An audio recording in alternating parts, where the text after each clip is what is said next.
भाभी, अरे ओ भाभी, कुछ करो ना, मेरे पेट में दर्द बढ़ता ही जा रहा है। हे भगवान, क्या हो गया मेरी बच्ची को? रात तक तो सब कुछ ठीक था, सुबह अचानक से क्या हो गया? माँ जी, मुझे तो लगता है कि रितु को फूड पॉइजनिंग हो गई है। क्या? क्या कहा? फूड?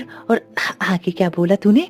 मुझे तो नाम तक नहीं बोला जा रहा। पता नहीं कौन कौन सा नया नया रोग आ गया है। हमारे जमाने में तो सिर्फ सर्दी जुकाम बुखार यही सब होता था। अरे माँ जी, फूड पॉइजनिंग, फूड पॉइजनिंग इसका मतलब होता है कुछ गलत खा लेना। इससे पेट में इन्फेक्शन हो जाता है, जिस वजह से पेट दर्द और दस्त जैसी प्रॉब्लम हो सकती है। लेकिन रितु ने कल ऐसा क्या खा लिया था जो उसकी तबीयत इतनी खराब हो गई? भाभी, आप माँ को समझाती रहेंगी कि कुछ करेंगी भी। प्लीज प्लीज कुछ करिए ना, यह दर्द तो मुझसे बर्दाश्त ही नहीं हो रहा। रितु, तुम चिंता मत करो, मैं अभी गर्म पानी में नींबू और सोडा मिलाकर तुझे देती हूँ। उसे पीकर ना तुम्हें थोड़ा आराम मिल जाएगा।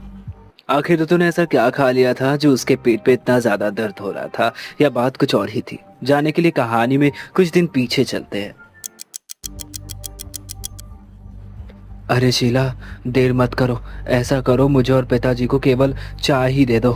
उसके बाद कुछ भी करती रहना। आज दुकान का माल लाना है, वो आने वाला है। मालिक ने जल्दी आने को बोला था, लेकिन लगता है इन रोटियों के चक्कर में देर हो जाएगी। हाँ बहू, हम दोनों को चाय ही दे दो। बाद में रोटियां सेकती रहना, लेट हो जाएंगे। अगर हम लेट हो गए तो आज की कमाई भी नहीं मिलेगी। चाय तो बनकर तैयार ही है पिताजी।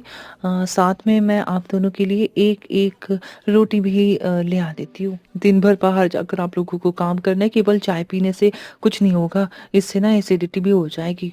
मनोज और रवि अभी खा ही रहे थे कि तभी आसमान में काले बादल घिरने लगे।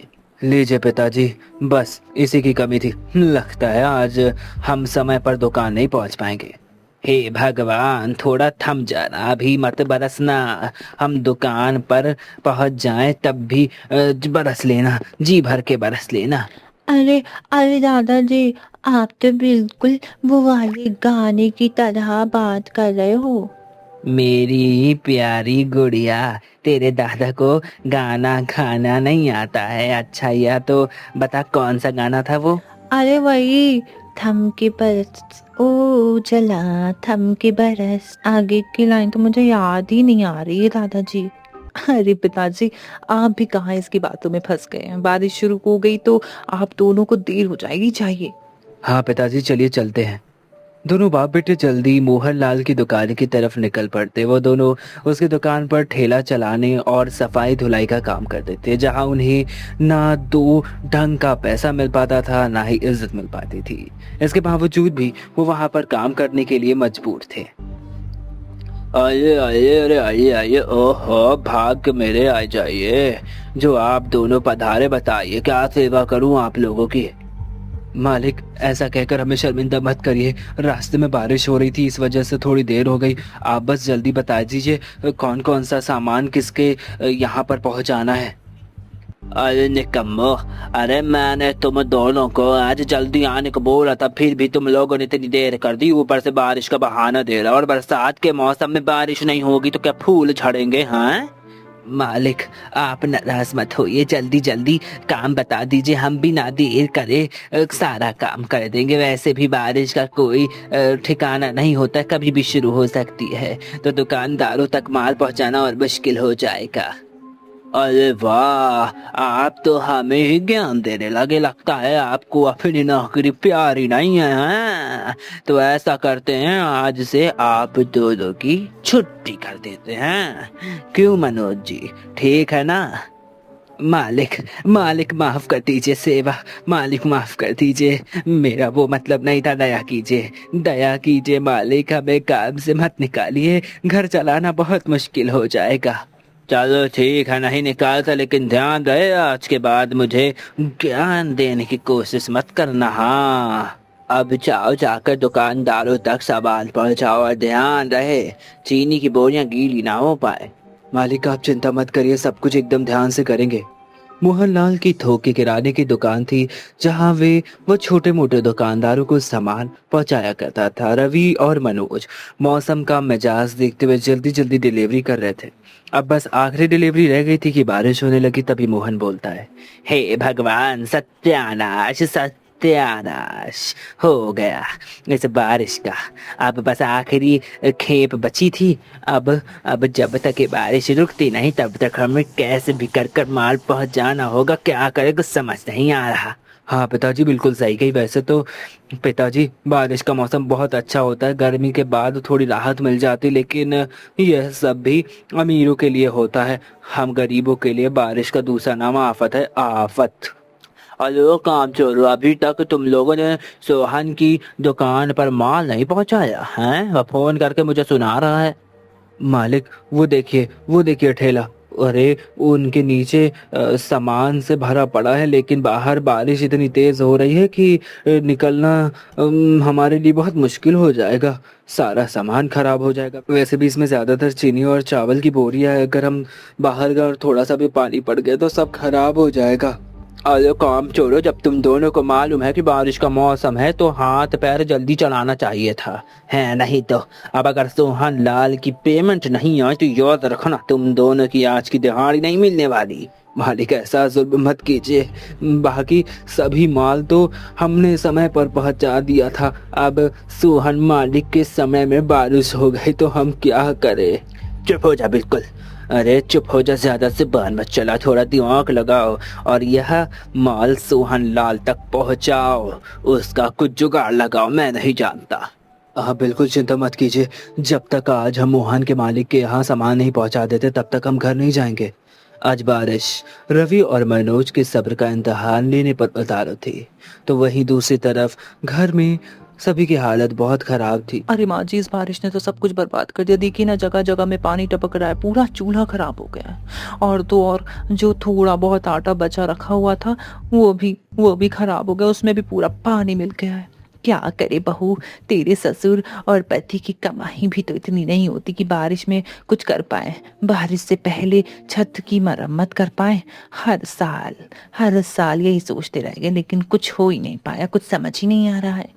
अरे मम्मी, अभी ये गरीबी पुराण पढ़ने का समय नहीं है। जल्दी जल्दी हम सबको बाल्टी और बर्तन को पानी टपकने वाली जगह पर लगाना होगा, नहीं तो पूरा घर तालाब बन जाएगा। अरे अरे बुआ, बन क्या जाएगा, ये तो ऑलरेडी बन चुका है। वह देखो उस तरफ मम्मी के मसालों के डिब्बे पानी में तैर रहे हैं।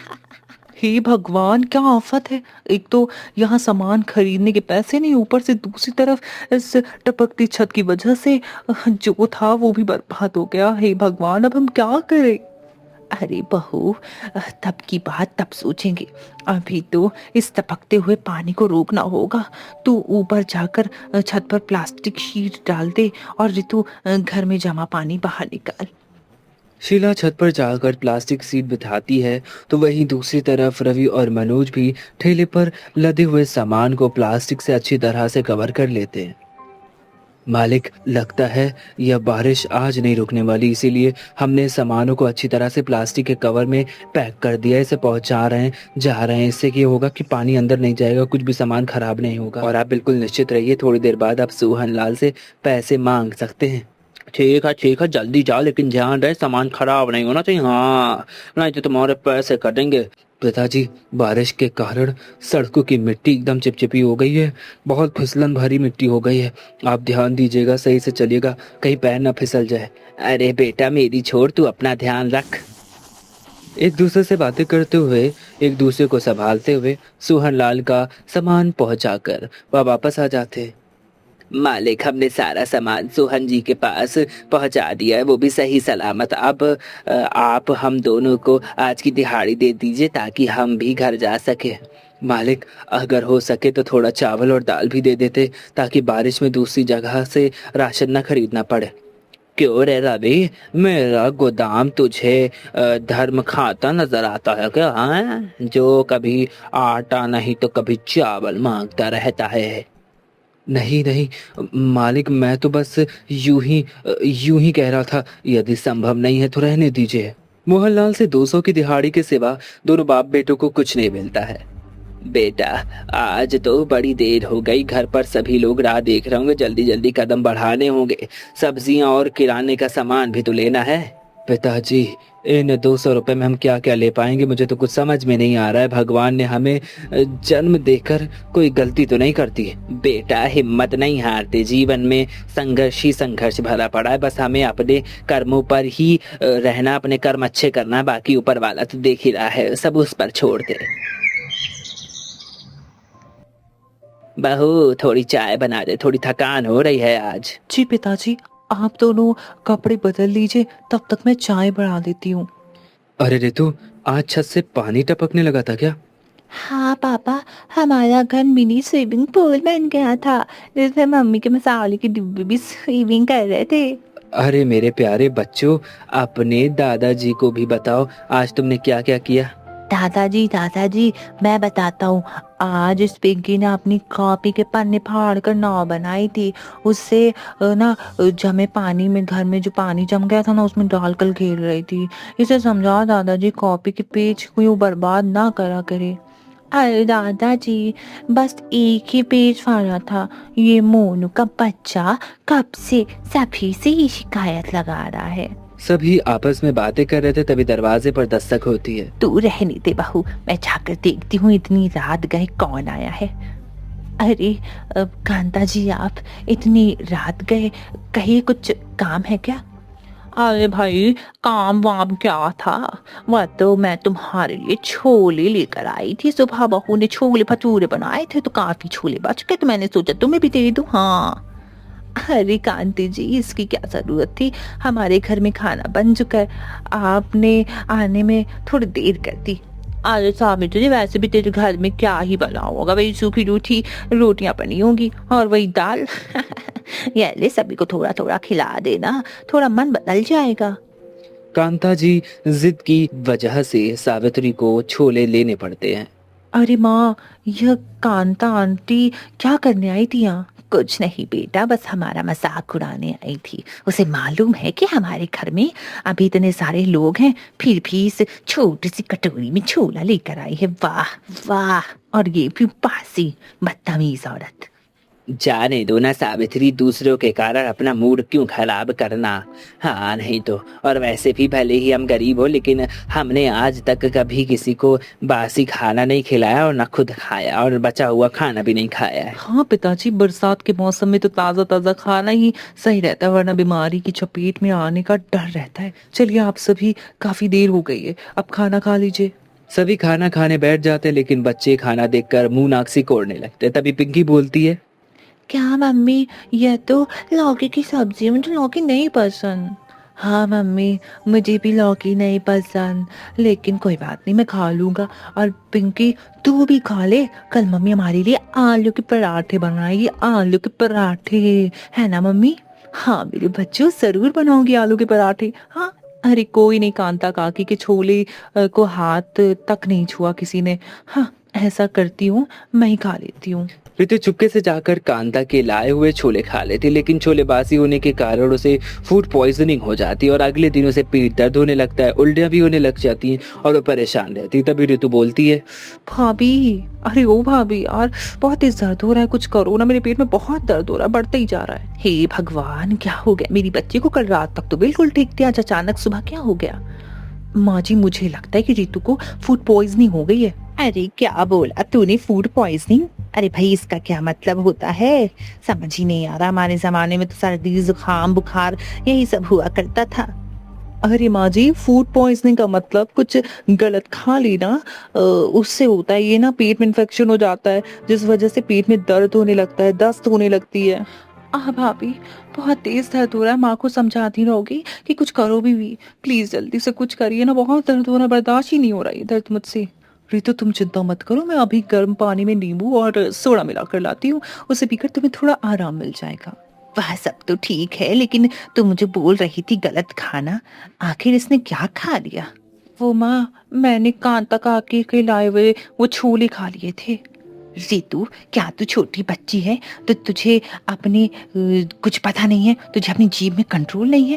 अरे अब बता रही है तू, पिता और भाई काम पर चले गए, अब तेरे लिए दवाइयाँ कौन लाएगा है? और वो भी तू सोच, दवाइयों के पैसे कहाँ से आएंगे? क्या करूँ इस लड़की का, मुझे तो कुछ समझ नहीं आ रहा। माँ जी आप परेशान मत होइए, मैंने रितु को नींबू सोडा का पानी दे दिया है, थोड़ी देर बाद ना उसका दर्द सही हो जाएगा, उससे राहत मिल जाएगी। नींबू सोडे का पानी पीकर रितु को थोड़ा सा आराम मिलता है। वहीं दोनों बच्चे बाहर खेलने में जिद करने लगते हैं। तभी मोनू, मम्मी मम्मी, मैं और पिंकी बाहर खेलने के लिए जा रहे हैं। ठीक है बच्चों, जाओ खेलो, लेकिन ध्यान रखना बारिश बहुत तेज है, अगर तेज बारिश हो गई तो अंदर आ जाना, ठीक है? दोनों बच्चे बाहर खेल ही रहे थे कि तभी कांता जी के घर के बच्चे भी बाहर निकल आते हैं। आ जाओ आ जाओ आ जाओ भैया, आ गया आ गया आ गया है, आ गया भाई, आपकी गली में गर्मा गर्म छोले भटूरे वाला आ गया। अरे भाई एक बार खाओगे तो बार बार बुलाओगे। हाँ, आपका अपना गोपाल छोले भटूरे वाला। अरे रिंकी देख ना, छोले भटूरे वाला आया है। अरे दीपू, कल ही तो मम्मी ने छोले भटूरे बनाए थे, आज फिर से? हाँ रिंकी, मैं तो ये छोले भटूरे खाने के लिए एकदम पागल हूँ, मुझे बहुत स्वादिष्ट लगते, एकदम मुलायम और फूले फूले हैं भटूरे, देख मजा आ जाएगी। क्या कहा? छोले भटूरे वो क्या होते हैं? तुम्हें छोले भटूरे नहीं पता? अरे जाकर अपनी मम्मी से पूछो, वह तुम्हें बताएंगी कि छोले भटूरे क्या होते हैं। अरे पिंकी, कल रात दादी तुम सबके लिए छोले लेकर गई थी ना, तुमने नहीं खाए क्या? तुम्हारी दादी ने तो सुबह से बचा हुआ जो छोला था वो ला कर दिया था, और हम सब बासी खाना नहीं खाते हैं। अरे शुक्र मनाओ कि तुम्हें हम लोगों ने वो बासी वाला छोला दे दिया, वरना तुम्हें तो कुछ नहीं मिलता। ऐसी तुम्हारी औकात नहीं कि तुम छोले भटूरे खाओ। चलो रिंकी, हम दोनों चलते हैं, बड़े आए बासी खाना नहीं खाने वाली गरीब कहीं के। भैया भैया, तुमने दीपू से गुस्से में क्यों बात की? देखा, वो दोनों अपने घर चले गए। कोई बात नहीं पिंकी, मैं हूं ना, तू मेरे साथ खेल। वैसे भी पिंकी, अब हमें भी घर चलना चाहिए और गर्मा गर्म आलू के पराठे खाने चाहिए। चलो चलकर खाते हैं। लेकिन भैया, मुझे तो इस ठेले वाले के छोले भटूरे खाने हैं, देखो ना कितनी अच्छी खुशबू आ रही है। पिंकी अंदर चल। अरे बच्चों, खेल लिया तुम दोनों ने, अब आ जाओ जल्दी से, आकर खाना खा लो। दादी दादी, मुझे छोले भटूरे खाने हैं, बाहर गली में ठेले वाला आया है, उसके ठेले में ना बहुत स्वादिष्ट अच्छी अच्छी कुछ कुछ आ रही, मुझे वही खाना है। अरे बेटा, बरसात में बाहर का खाना नहीं खाते, नहीं तो रितु बुआ की तरह तुम्हारा भी पेट खराब हो जाएगा, है ना, दर्द होने लगेगा। माँ माँ दादी, हम बाहर का खाना खाने को मना कर रही हैं, मुझे बाहर का खाना खाना है, तो मेरे लिए घर पर ही छोले भटूरे बना दो फिर। दीपू और रिंकी की मम्मी ने भी कल बनाए थे, तुम तो हमारे लिए कुछ नहीं बनाती हो, केवल दाल चावल रोटी सब्जी यही बनाती रहती हो। पिंकी, तेरी जुबान आजकल बहुत ज्यादा चलने लगी है, चुप हो जा चुप हो जा, जो बनाए चुपचाप खा ले, वरना 2 घंटा लगाऊंगी, एक थप्पड़ मारूंगी जोर का, सारा जिद करना निकल जाएगा। मार लो थप्पड़, नहीं मार लो आप मुझे थप्पड़, लेकिन मुझे छोले भटूरे ही खाने, मुझे छोले भटूरे ही खाने हैं। शीला गुस्से में पिंकी को एक चाटा जड़ देती है, जिसके बाद पिंकी और सोनू चुपचाप खाना खाते हैं। वही दूसरी तरफ मोहनलाल के गोदाम में रात हो गई थी। रात हुई, बारिश की वजह से सब कुछ बर्बाद हो चुका था, पानी भर चुका था। तभी मोहनलाल चिल्लाते हुए बोलता है, अरे अभी तुम दोनों बाप बेटे थोड़ा जल्दी जल्दी हाथ चलाओ, नहीं तो सभी बोरियां शाम होने वाली है भाई, पहले दूसरे गोदाम में पहुंच जानी चाहिए। हाँ मालिक, आप चिंता मत करिए, हम काम जल्दी करेंगे। पिताजी, आप केवल बोरियों को सहारा देकर उतारने का काम करिए, बाकी का बाहर ले जाने का काम और थैली में रखने का काम मैं कर लूँगा। बारिश की वजह से ज़मीन फिसलन भरी हो चुकी है, अगर कोई हादसा हो गया तो हम बहुत परेशान हो जाएंगे। रवि अपने पिता को अभी समझा ही रहा था कि मनोज जी का पैर फिसल जाता है और वह सामान लेकर नीचे गिर जाते हैं। हे भगवान, हे भगवान, हे मेरा पैर। अरे पिताजी, मैंने कहा था कि आप इधर मत आइए, देखा गिर गए ना, लाइए अपना हाथ दीजिए। आय आय हाय आय हाय, अरे बेटा बहुत दर्द हो रहा है। ओहो, उठा नहीं जा रहा, उठा नहीं जा रहा रे बाप रे। लगता है लगता है पैरों में बहुत ज्यादा चोट आ गई है। लो, अब इनका नया नाटक शुरू हो गया भाई। अरे जब पैरों में ताकत नहीं है तो काम करने क्यों आ जाते? सत्यानाश कर दिया मेरे सामानों का है, नहीं तो अब इसकी भरपाई कौन करेगा? अरे मालिक शांत हो जाइए। एक तो पिताजी के पैरों में इतनी दोस्त से चोट लग गई है और आपको बस अपने सामान की पड़ी है। क्या आपकी नजरों में इंसानों का कोई मोल नहीं? अरे तुम जैसे कीड़े मकोड़े को क्या किस तो पड़ी है भाई? चुप रह। वैसे भी आधी से ज्यादा दुनिया तुम जैसे कीड़े मकोड़ों से भरी पड़ी। अगर दो चार को कुछ भी हो जाता है तो क्या फर्क पड़ता है भाई? मालिक बहुत बोल लिया आपने। आप हमें कोई मुफ्त में पैसे नहीं दे रहे, हम काम करते हैं उसके बदले में मेहनती मिलती है हमें, वो अभी आधे दाम पर। कल से हम दोनों आपकी दुकान पर कोई काम नहीं करेंगे, नहीं आएंगे हम आपकी दुकान पर काम करने। अरे जहाँ इंसानों को इंसान नहीं समझा जाता वहाँ वहाँ अपना खून जला के क्या फायदा? अरे हाँ हाँ भाई, जाओ जाओ जाओ जाओ जाओ जाओ, जल्दी जाओ, निकल जाओ। देखता हूँ तुम दोनों को कौन काम देगा। आखिर में रोते हुए गिड़गिड़ाते हुए हाथ फैलाते हुए मेरे पास ही आना है तुम दोनों को। रवि अपने पिताजी को ठेले पर लेटा देता है और वापस घर आ जाता है। सावित्री उनका हाल देखकर बोलती है, अरे बेटा, इन्हें क्या हुआ? कुछ नहीं माँ, कीचड़ में इनका पैर फिसल गया था, थोड़ी सी चोट आ गई है। तुम इनका ध्यान रखो, मैं और शीला पास के क्लिनिक में जाकर आते हैं। शीला, मैंने माँ से कहने को तो कह दिया कि पास के क्लिनिक में जाते हैं, लेकिन पैसे नहीं है, मैं क्या करूँ कुछ समझ नहीं आता। क्यों, क्या हुआ? आज आप दोनों की दिहाड़ी नहीं मिल पाई? रवि शीला को गोदाम के पास हुई सारी बात बताता है। आप लोग चिंता मत कीजिए, मेरी एक दोस्त नर्स है, वो पास की क्लिनिक में काम करती है, हम वहाँ चलते, हो सकता है वो कुछ मदद कर दे। शीला अपनी दोस्त मीनल से मदद मांगती है। मनोज जी के पैरों को देखने के बाद मीनल कुछ दवाइयाँ लिखती है। शीला, आंचल के पैरों में फ्रैक्चर तो नहीं है, लेकिन मोच जरूर आई है, और गर्म पट्टियां बांध देती हूँ और कुछ दवाइयाँ लिख देती हूँ जिससे इन्हें आराम मिल जाएगा। बस ध्यान रखना कि अपने पैरों में ज़्यादा जोर ना दे। ठीक है मीनल, चल मैं तुझे तेरे क्लिनिक तक छोड़ देती हूँ, तुझसे कुछ बातें भी कर लूँगी। चल आजा, दवाइयाँ भी वहीं से ले लूँगी, चल आजा, जल्दी से आजा।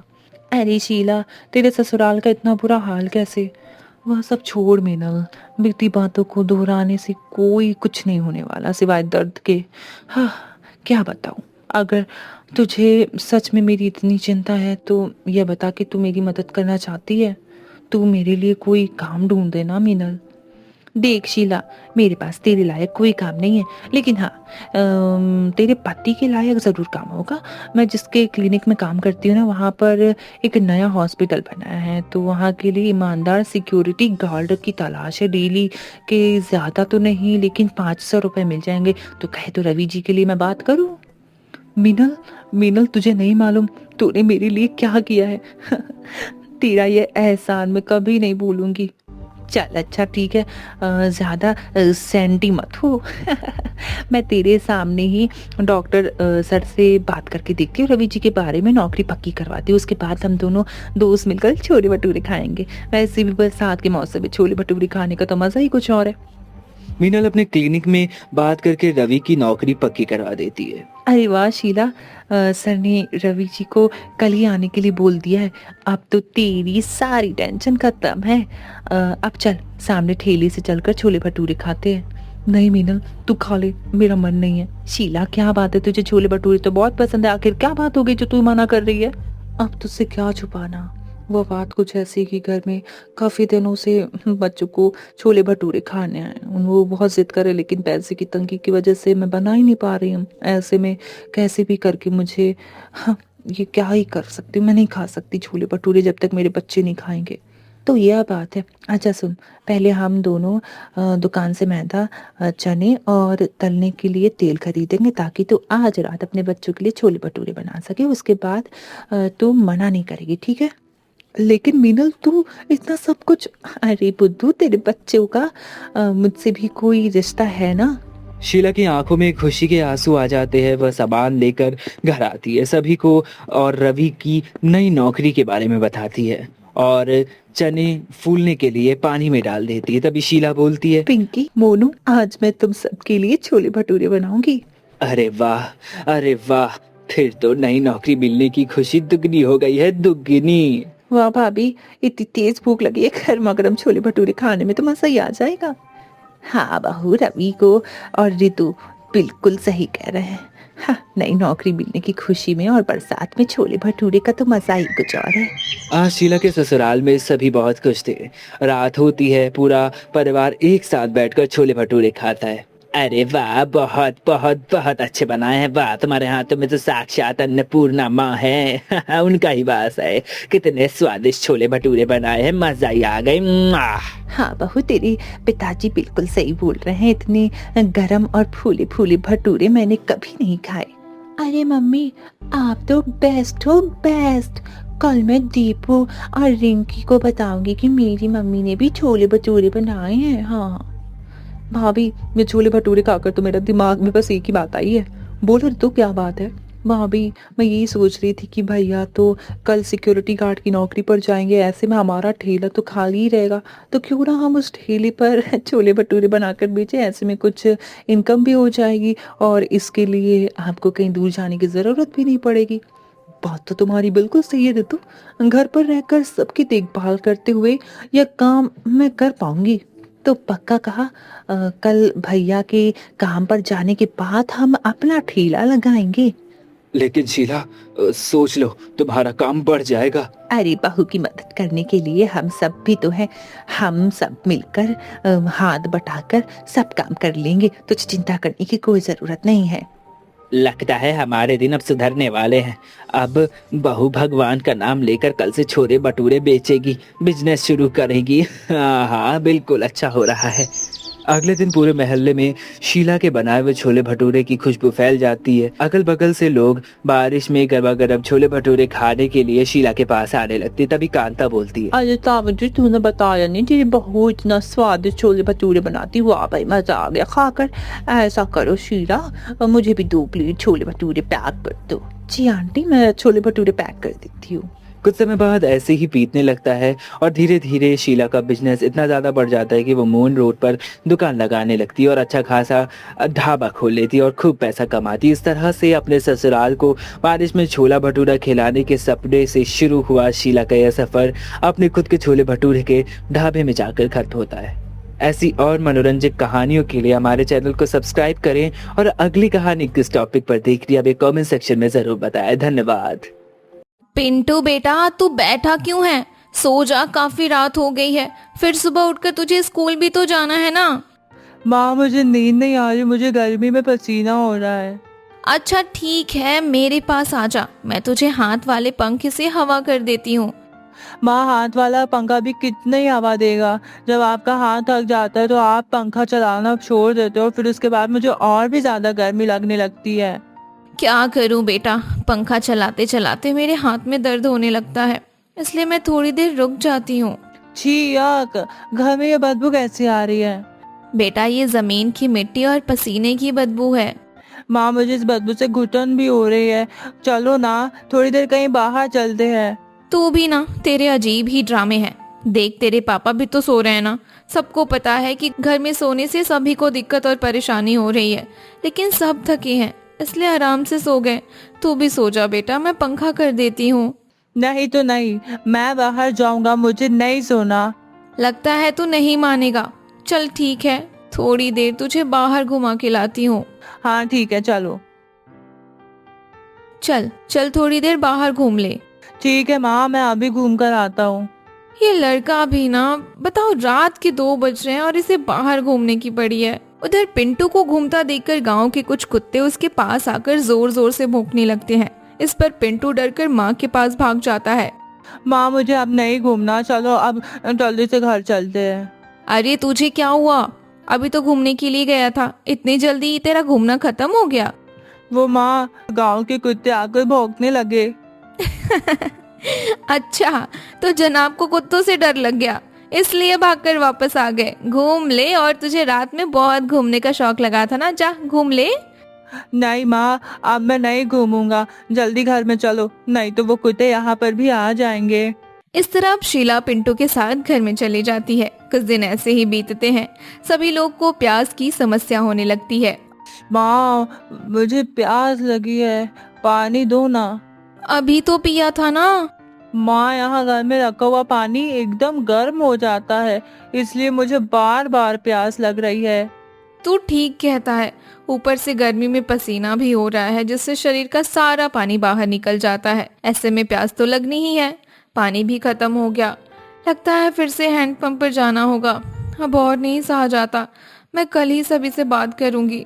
अब मैं यहाँ नीचे नहीं सो सकती। अब मैं पिंटू को लेकर छत पर ही सोऊंगी। इस तरह शीला परेशान होकर अपने घर वालों से बात करने वाली होती है, लेकिन क्या उसके घर वाले उसे ऊपर सोने की परमिशन देंगे? गांव में इस गर्मी में पहली बार छत पर कौन सोता है? छत पर सोने में गांव वालों को कौन सी दिक्कतें होती हैं? सबसे दिलचस्प सवाल तो ये है कि शीला ने बिना धुएं, बिना कोई प्रोडक्ट जलाए छत पर होने वाली मच्छरों की दिक्कत को हमेशा के लिए कैसे खत्म कर दिया? इसके अलावा शीला ने और कौन कौन से जुगाड़ लगाए जिससे छत पर होने वाले सभी समस्याएं खत्म हो गई? पूरी बात जानने के लिए चलिए कहानी के फ्लैशबैक में चलते हैं। घर पर मोतीलाल जी है क्या? हाँ चाचा जी, वो थोड़ा भैंसों को पानी पिलाने गए हैं। आप रुकिए ना, मैं बाहर खाट बिछा देती हूँ, आप बैठ जाइए, वो आते ही होंगे। ठीक है, इसी पेड़ के नीचे खाट डाल लेते हैं। अरे भैया, आप यहाँ कब आए? बस अभी आया था। तुम तो भैंसों को पानी देने लगे हो। हाँ भैया, वो तो तुम्हें पता ही है, गर्मी एकदम से बढ़ गई। इंसान तो पानी पी पी कर नहीं थक रहे हैं, तो ये बेचारे जानवर है। हाँ सो तो है। आओ थोड़ी देर साथ बैठते हैं। वैसे भैया, ये लाइट की समस्या तो रात को एकदम नरक बना देती है। हर किसी को सोने में बहुत दिक्कत हो रही है। समझ नहीं आता कि ये परेशानी कब तक झेलनी पड़ेगी। पूरा गांव इस समस्या से परेशान है। इसी बारे में मैंने एक बार सरपंच जी को भी बात की थी। अच्छा, तो फिर क्या हुआ? सरपंच जी मेरी बात सुनने के बाद बिजली विभाग गए थे, लेकिन वहां से ये खबर मिली कि गांव में बिजली की कमी है, इसीलिए पूरे दिन बिजली नहीं दी जा सकती है। सुबह बिजली इसीलिए दी जाती ताकि जिन लोगों के काम धंधे बिजली की मदद से होते हैं वे सभी अच्छे से हो सके और आराम से वह लोग अपना काम कर सके। इसका मतलब है रात में बिजली नहीं आएगी। हाँ, सरपंच जी की बातों से तो यही लगता है कि बिजली की व्यवस्था गांव में तो अब ऐसी ही रहने वाली है। खैर, हम भी इसमें क्या कर सकते हैं जब आगे से ही कुछ नहीं हो सकता। चलो ठीक है भैया, अब मैं भी चलता हूँ, थोड़ा मुझे भी कुछ काम है। हाँ ठीक है, मैं भी चलता हूँ, थोड़ा खेतों पर जाऊँ। सुनो जी, खाना तैयार है, पापा जी से पूछ लो ना, खाना निकाल दूं क्या? बहू, आज तो खाना बाहर ही ले आ, अंदर तो बहुत गर्मी है, खाना खाया नहीं जाएगा। सुनो, पिताजी और मेरे लिए दोनों का खाना बाहर ही लेकर आ जाओ। जी ठीक है। क्या हुआ बहू? माँ जी, वो उनका और पापा जी का खाना बाहर ही देना है, आप और मैं यहीं खा लेते हैं। ठीक है, तू पहले बाहर खाना दे आ, फिर हम बाद में खा लेंगे। पंखा करो ना, गर्मी लग रही है मुझे। करती हूँ, रुक जा जरा, थोड़ी देर तो खुद नहीं कर सकता पंखा, अपनी दादी से हरदम पंखा करवाना चाहता है। थोड़ी देर कर दीजिए ना माँ जी, जब हम खाएंगे तो इसी से पंखा करवाएंगे। क्यों पिंटू, करेगा ना पंखा? ठीक है मम्मी, कर दूंगा। कुछ देर बाद सभी लोग खाना खा लेते हैं, फिर सभी सो जाते हैं। शीला अपने कमरे में थी, उसके साथ सुरेश की अलग चारपाई थी। पिंटू उसी चारपाई पर सो रहा था। आधी रात होते ही पिंटू उठकर बैठ जाता है। पिंटू बेटा, तू बैठा क्यों है? सो जा, काफी रात हो गई है, फिर सुबह उठकर तुझे स्कूल भी तो जाना है ना। माँ, मुझे नींद नहीं आ रही, मुझे गर्मी में पसीना हो रहा है। अच्छा ठीक है, मेरे पास आजा, मैं तुझे हाथ वाले पंखे से हवा कर देती हूँ। माँ, हाथ वाला पंखा भी कितनी हवा देगा? जब आपका हाथ थक जाता है तो आप पंखा चलाना छोड़ देते हो, फिर उसके बाद मुझे और भी ज्यादा गर्मी लगने लगती है। क्या करूं बेटा, पंखा चलाते चलाते मेरे हाथ में दर्द होने लगता है, इसलिए मैं थोड़ी देर रुक जाती हूँ। छी याक, घर में ये बदबू कैसी आ रही है? बेटा, ये जमीन की मिट्टी और पसीने की बदबू है। माँ, मुझे इस बदबू से घुटन भी हो रही है। चलो ना, थोड़ी देर कहीं बाहर चलते हैं। तू भी ना, तेरे अजीब ही ड्रामे हैं। देख, तेरे पापा भी तो सो रहे हैं ना। सबको पता है कि घर में सोने से सभी को दिक्कत और परेशानी हो रही है, लेकिन सब थके हैं, इसलिए आराम से सो गए। तू भी सो जा बेटा, मैं पंखा कर देती हूँ। नहीं तो नहीं, मैं बाहर जाऊंगा, मुझे नहीं सोना। लगता है तू नहीं मानेगा। चल ठीक है, थोड़ी देर तुझे बाहर घुमा के लाती हूँ। हाँ ठीक है, चलो। चल चल, थोड़ी देर बाहर घूम ले। ठीक है माँ, मैं अभी घूम कर आता हूँ। ये लड़का भी ना, बताओ रात के 2 बज रहे हैं और इसे बाहर घूमने की पड़ी है। उधर पिंटू को घूमता देखकर गांव के कुछ कुत्ते उसके पास आकर जोर जोर से भौंकने लगते हैं। इस पर पिंटू डरकर माँ के पास भाग जाता है। माँ मुझे अब नहीं घूमना, चलो अब जल्दी से घर चलते हैं। अरे तुझे क्या हुआ? अभी तो घूमने के लिए गया था, इतनी जल्दी तेरा घूमना खत्म हो गया? वो माँ, गांव के कुत्ते आकर भौंकने लगे। अच्छा, तो जनाब को कुत्तों से डर लग गया, इसलिए भागकर वापस आ गए। घूम ले, और तुझे रात में बहुत घूमने का शौक लगा था ना, जा घूम ले। नहीं माँ, अब मैं नहीं घूमूंगा, जल्दी घर में चलो, नहीं तो वो कुत्ते यहाँ पर भी आ जाएंगे।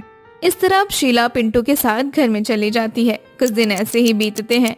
सभी लोग को प्यास की समस्या होने लगती है। माँ मुझे प्यास लगी है, पानी दो ना। अभी तो पिया था ना। माँ यहाँ घर में रखा हुआ पानी एकदम गर्म हो जाता है, इसलिए मुझे बार बार प्यास लग रही है। तू ठीक कहता है, ऊपर से गर्मी में पसीना भी हो रहा है, जिससे शरीर का सारा पानी बाहर निकल जाता है। ऐसे में प्यास तो लगनी ही है। पानी भी खत्म हो गया। लगता है फिर से हैंडपंप पर जाना होगा। अब और नहीं सहा जाता। मैं कल ही सभी से बात करूंगी। अब मैं यहाँ नीचे नहीं सो सकती। अब मैं पिंटू को लेकर छत पर ही सोऊंगी। माँ जी, अब मुझसे रात में घर में नहीं सोया जाता। अब तो मैं छत पर ही सोऊंगी। अरे बहू, क्या बोल रही है? तू अकेली हमारे घर की औरत होकर छत पर सोएगी? गांव में कोई भी छत पर नहीं सोता है, ये ठीक नहीं है। तो क्या करूं माँ जी, सारी रात पिंटू के चक्कर में मुझे परेशान होना पड़ता है। रात भर ठीक से नींद पूरी भी नहीं हो पाती, तो दिन में काम करते समय आंख लग जाती है। ऐसे तो मेरी तबीयत खराब हो जाएगी। ऊपर हवा में कम से कम नींद तो पूरी हो जाएगी। हाँ माँ, शीला ठीक कहती है, इसे ऊपर ही सोने दो। अगर कोई दिक्कत वाली बात है तो मैं भी इन दोनों के साथ ऊपर ही सो जाऊंगा। ठीक है, तुम दोनों की जैसी मर्जी वैसा ही करो। माँ ये छत तो बहुत गर्म हो रही है, यहाँ पर कैसे नींद आएगी? अरे तू चिंता मत कर, हमें खाली छत पर नहीं सोना, नीचे से चटाई बिछानी है, फिर कोई दिक्कत नहीं होगी। चल मैं चटाई बिछा देती हूँ, फिर आराम से सो जा। माँ यहाँ भी कभी कभी हवा रुक जा रही है, लगता है यहाँ भी नीचे जैसा ही हो जाएगा। कोई नहीं, नीचे की तरह पंखा तो नहीं चलेगा। अब चल चुपचाप सो जा। अरे बहन, कैसी हो? गर्मी में रात में नींद आती है या नहीं? अरे बहन, तुम आओ बैठो। क्या बताऊं बहन, गर्मी में तो बुरा हाल है। हमारे घर में तो सुरेश और उसकी बीबी परेशान होकर रात में छत पर ही सोने लगे हैं। हाँ वो तो है, हमारा भी परिवार गर्मी से परेशान हो रहा है। लगता है हमें भी अब छत पर ही सोना पड़ेगा। अच्छा, आप नहीं सोती क्या छत पर? नहीं नहीं, मैं और ये तो अभी नीचे ही सोते हैं। नीचे सोने का कोई भी फायदा नहीं है बहन, रात की नींद रोज रोज खराब होती है। हाँ वो तो है, देखती हूँ, आज इनसे पूछूंगी। अगर ये मान जाते हैं तो हम दोनों भी ऊपर ही सो जाएंगे। चलो ठीक है बहन, अब मैं चलती हूँ, घर में थोड़ा काम है। ठीक है बहन। अरे माँ जी, आप कहाँ चली गई थी? मैं कब से आपको ढूंढ रही थी। कहीं नहीं गई थी बहू, बस पड़ोस में जमुना बहन के यहाँ गई थी। अच्छा, तो क्या बात हो गई थी? कुछ भी नहीं, बस ऐसे ही मिलने गई थी। अच्छा सुन, जमुना बहन बता रही थी कि उसकी बहू और पति दोनों छत पर सोते हैं। हम भी आज से छत पर ही सोएंगे, गर्मी में तो अब हमसे नहीं सोया जाएगा नीचे। लेकिन माँ जी, वहाँ पर तो सब एक साथ कैसे सोएंगे? पापा जी के सामने सोने में मुझे बहुत शर्म आती है। तो उसकी चिंता मत कर, आदमी लोग एक तरफ सो जाएंगे और हम लोग एक तरफ सो जाएंगे। ठीक है माँ जी, आप जैसा सही समझे। अरे माँ जी, आप? हाँ बहू, आज हम भी सोच रहे थे कि छत पर ही सोकर देखते हैं। ठीक है माँ जी, लेकिन पापा जी यहाँ सोएंगे तो मुझे थोड़ा अजीब लगेगा। तो फिक्र मत कर, वो एक तरफ सो जाएंगे। अच्छा माँ जी, मैं सोच रही थी कि बीच छत पर एक कपड़ा डाल देते हैं, फिर मुझे ठीक लगेगा। पापा जी को भी सोने में कोई ज्यादा दिक्कत नहीं होगी। ठीक है, फिर ऐसा ही कर ले तू। कुछ देर बाद सभी लोग अपनी अपनी जगह पर सो जाते हैं। उधर पड़ोस के लोग भी छत पर अपना बिस्तर लगाते हुए दिखाई दे रहे होते हैं। फिर वे लोग भी सो जाते हैं, लेकिन आधी रात को पड़ोस की मीरा नींद में उठती हुई अपनी छत के किनारे पर आ जाती है। तभी शीला उसे देख लेती है। वो कौन है? उठकर देखती हूँ, अरे ये तो भूत भूत। अरे क्या हुआ? तुम ठीक तो हो ना? क्यों चिल्ला रही हो? वहां पर भूत है, देखो भूत है वहां पे। अरे चुप हो जा, भूत जैसा कुछ नहीं होता। रुक, मुझे देखने दो कौन है वहां। अब सुरेश अपनी छत के किनारे जाकर देखता है तो उसे मीरा की पहचान होती है। अरे ये तो मीरा है। लगता है नींद में उठकर आगे बढ़ती जा रही है। मुझे रामनाथ चाचा को आवाज देनी होगी। अरे रामनाथ चाचा, अरे जल्दी उठो। अरे वो देखो मीरा। अरे अरे नींद में है, कहाँ चली जा रही है? जल्दी उसे पकड़ो, नहीं तो छत से गिर जाएगी। क्या क्या क्या हुआ? क्या हुआ? अरे वो देखो मीरा कहाँ जा रही है, जल्दी रोको उसे, नहीं तो वो नीचे गिर जाएगी। कुछ देर बाद रामनाथ मीरा को पकड़कर लाता है और उसे नींद से जगाता है। फिर मीरा नींद से बाहर आ जाती है। अरे चाचा, सब ठीक है ना? हाँ सुरेश, सब ठीक है, बस नींद में उठकर चलने लगी थी। तुम लोग सो जाओ अब। चलो शुक्र है, लेकिन सच में तुम्हारी चिल्लाहट ने तो मुझे भी डरा दिया। एक बार तो लगा मैंने भी सोच लिया था कि भूत हमारे छत पर आ गया है। अब छोड़ो भी, मजाक मत करो। हाँ ठीक है, चलो अब सो जाओ। धीरे धीरे सब परिवार के सभी लोग छत पर ही सोने लगे। सभी को छत की आदत लग गई थी, लेकिन बीच बीच में छोटी मोटी परेशानियां होती रहती।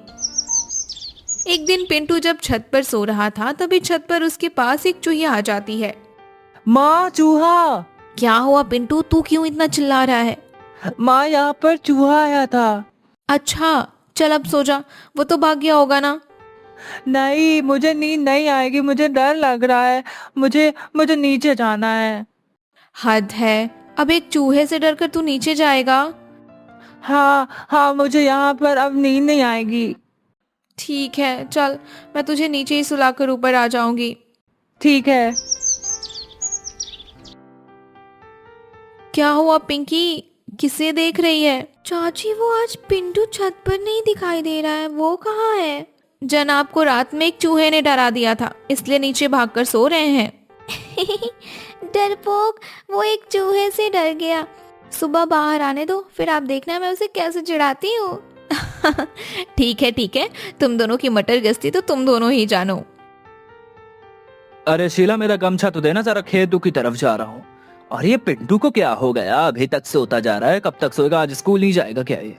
स्कूल का तो नहीं पता, लेकिन रात को चूहे के डर से जनाब ने अपनी नींद जरूर खराब कर ली है, इसलिए अभी तक सोए पड़े हैं। क्यों, छत पर चूहे भी हो गए क्या?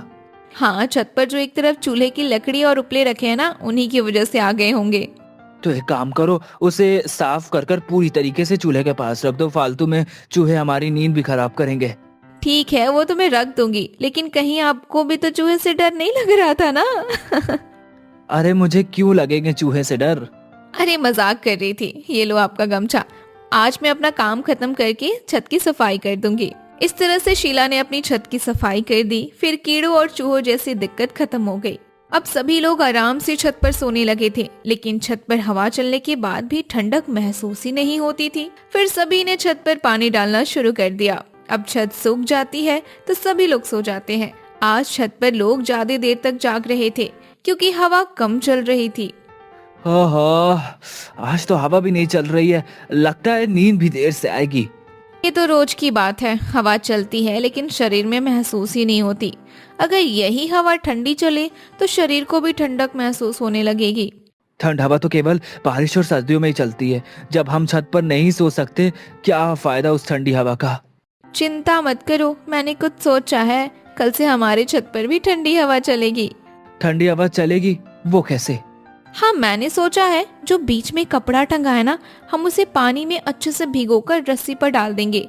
फिर भीगे कपड़े की वजह से हवा में अपने आप ठंडापन महसूस होने लगेगा।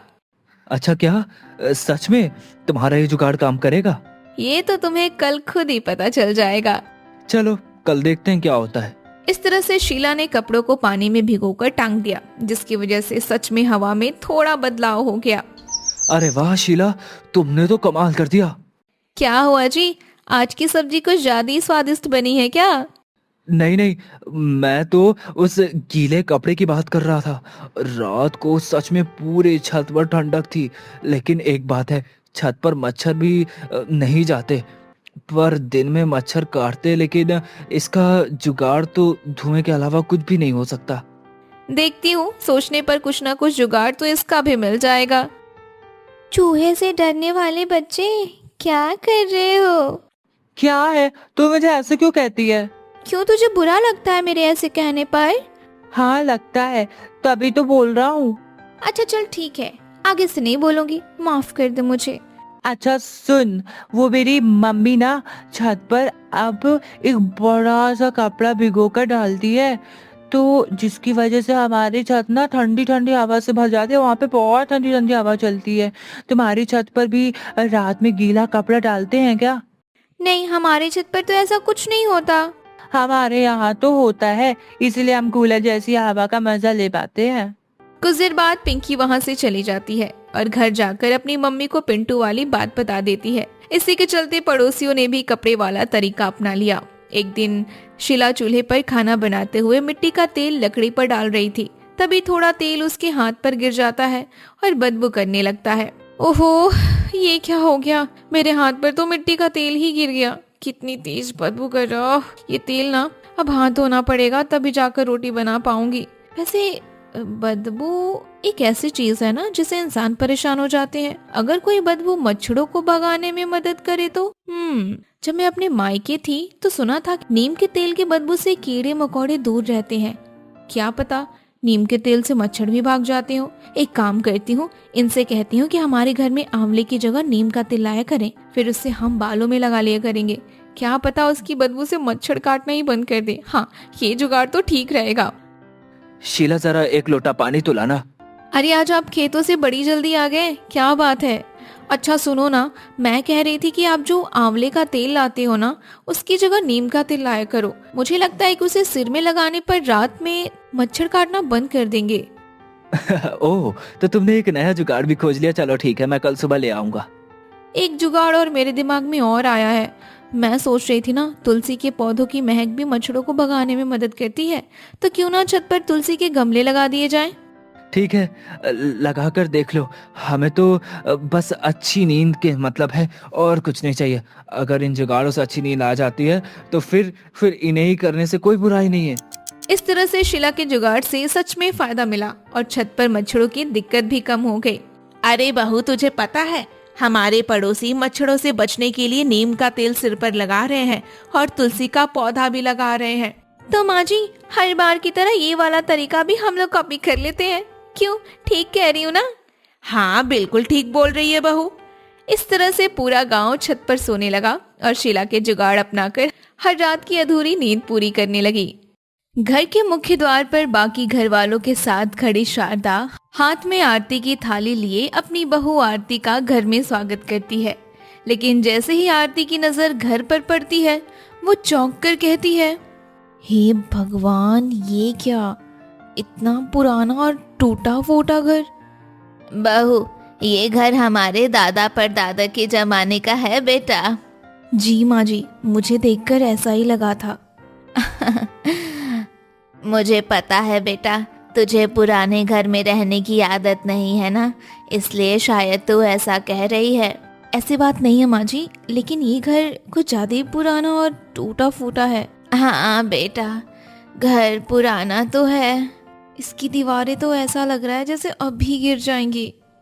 बस इस बार खेती का सीजन अच्छा हो जाए और हमारी सब्जियां अच्छे दाम में बिक जाए तो हम सबसे पहले इस घर की मरम्मत करा लेंगे। हाँ हाँ माँ जी, जरूर करा लेंगे। चलो भाई, अब बहुत रात हो गई है। सफर में थकान भी काफी हो गई होगी, तुम सब अब आराम कर लो, कल सुबह जल्दी उठना भी है। सुबह जल्दी उठकर शारदा रसोई में पहुंच जाती है। कुछ देर में आरती भी तैयार होकर आ जाती है। आरती को देखकर शारदा कहती है, उठ गई बहू, आज तुम्हारी पहली रसोई की रस्म है। आज तुम सबके लिए बढ़िया सा खाना बना लो। जी माँ जी, मैं अब भी सबके लिए खाना तैयार करती हूँ। हम सब तुम्हारे हाथ का खाना खाने के लिए बेताब है बेटा। गर्मी में पसीने से तरबतर होकर आरती सबके लिए खाना बनाती है। थोड़ी देर बाद पूरा परिवार चटाई पर बैठता है और आरती सबको खाना परोसती है। वाह बहू, बहुत ही स्वादिष्ट खाना बनाया है तूने, आज तो मजा ही आ गई। मैंने कहा था ना माँ, आरती के हाथ में जादू है, अब रोज हमें ऐसे ही खाना खाने के लिए मिलेगा। भाभी, आपने तो वाकई कमाल कर दिया। इतना टेस्टी खाना तो मैंने कभी पहले नहीं खाया था। खाना तो वाकई स्वादिष्ट बना है बहू, सभी को पसंद आया है। देख तेरी सारी मेहनत सफल हो गई। चलो अब खेत पर जाने का समय हो रहा है, आज तो खेत में बहुत काम भी है। हाँ चलते हैं पापा, हमें शाम तक लौट कर भी तो आना है। बहू, आज तुम भी हमारे साथ खेत पर चलो ना। हाँ भाभी, वैसे भी आप घर पर अकेली क्या करोगी? खेत देखोगी तो आपका भी मन बहल जाएगा। हाँ हाँ, मैं भी आप लोग के साथ चलती हूँ ना, मुझे भी अपने खेत देखने का बड़ा मन है। तपती धूप में चलते हुए सब खेत पहुँचते हैं। खेत के बीच में एक पुराना नीम का पेड़ होता है, जिसके नीचे एक चारपाई रखी हुई है। राजेश आरती से कहता है, ये हमारे दादा परदादा के जमाने के खेत है। वैसे थोड़े से ही खेत है ये, लेकिन बस इन्हीं खेतों से ही हमारी रोजी रोटी चलती है। वाह, यहाँ तो कितनी सारी सब्जियां उगी हैं। मुझे तो लगा था कि बस कुछ ही सब्जियां होंगी। भाभी देखो, वहाँ गोभी लगी है, इधर आलू है और उस तरफ मटर और टमाटर। हम सब ने मिलकर उसे उगाया है, इसलिए यहाँ की सब्जियां इतनी फ्रेश होती हैं। शहर में तो बस मुरझाई हुई सब्जियां मिलती हैं। अब तो तुम्हें रोज ताजा ताजा और अच्छी अच्छी सब्जियां खाने को मिलेंगी। हाँ बहू, हम तो अपने खेत की ही सब्जियां खाते, ताजी सब्जी का स्वाद ही अलग होता है। आरती सबके साथ खेत में काम करती है। शाम को सब्जियां लेकर सब घर आते हैं और आरती कहती है, माँ जी आप आराम कीजिए, मैं सबके लिए खाना बना देती हूँ। अरे बेटा तू रहने दे, तू भी तो थक गई होगी ना। हाँ माँ जी, लेकिन आज खेत की ताजी ताजी सब्जियों से अच्छी सी सब्जी बनाऊंगी तो सारी थकान दूर हो जाएगी मेरी। ठीक है, जैसी तेरी मर्जी। आरती चूल्हे पर खाना चढ़ाती है। कुछ देर में अचानक हवा का रुख बदलने लगता है। हे भगवान, ये हवा कितनी तेज चल रही है। बाहर धूल भरी तेज आंधी चल रही है ना बहू, हवा भी इतनी तेज है कि खिड़कियां तो मानो टूट ही जाएंगी। हे भगवान, देखिए काले बादलों के कारण बाहर कितना अंधेरा भी हो गया है। हाँ लगता है तूफान आने वाला है। क्या तूफान आने वाला है? आरती फटाफट खाना बना लेती है और घबराई आवाज में शारदा से कहती है, माँ जी खाना तैयार है, सब जल्दी जल्दी खाना खा लो, मुझे तो बहुत डर लग रहा है। अरे बेटा डरो मत, यहाँ तूफान तो आते जाते रहते हैं, कुछ नहीं होगा। कुछ देर बाद तूफान शांत हो जाता है। शारदा गहरी सांस भरकर कहती है, चलो आप सब शांत हो गया, लेकिन क्या माँ जी? भाभी, कुछ दिन बाद फिर से तूफान आ सकता है। कुछ दिन बाद सच में बहुत बड़ा तूफान आ जाता है और शारदा घबरा कर कहती है, इस बार तो हवा की रफ्तार कुछ ज्यादा ही है, लगता है बहुत बड़ा तूफान आने वाला है। बाहर से चीजें और पेड़ गिरने की आवाजें आ रही है, छत की खपरेल उखड़ने लगी है।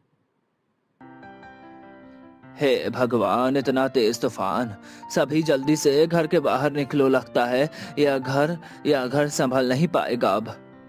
हे भगवान रक्षा करना, हमारे पास बस एक ही छत है।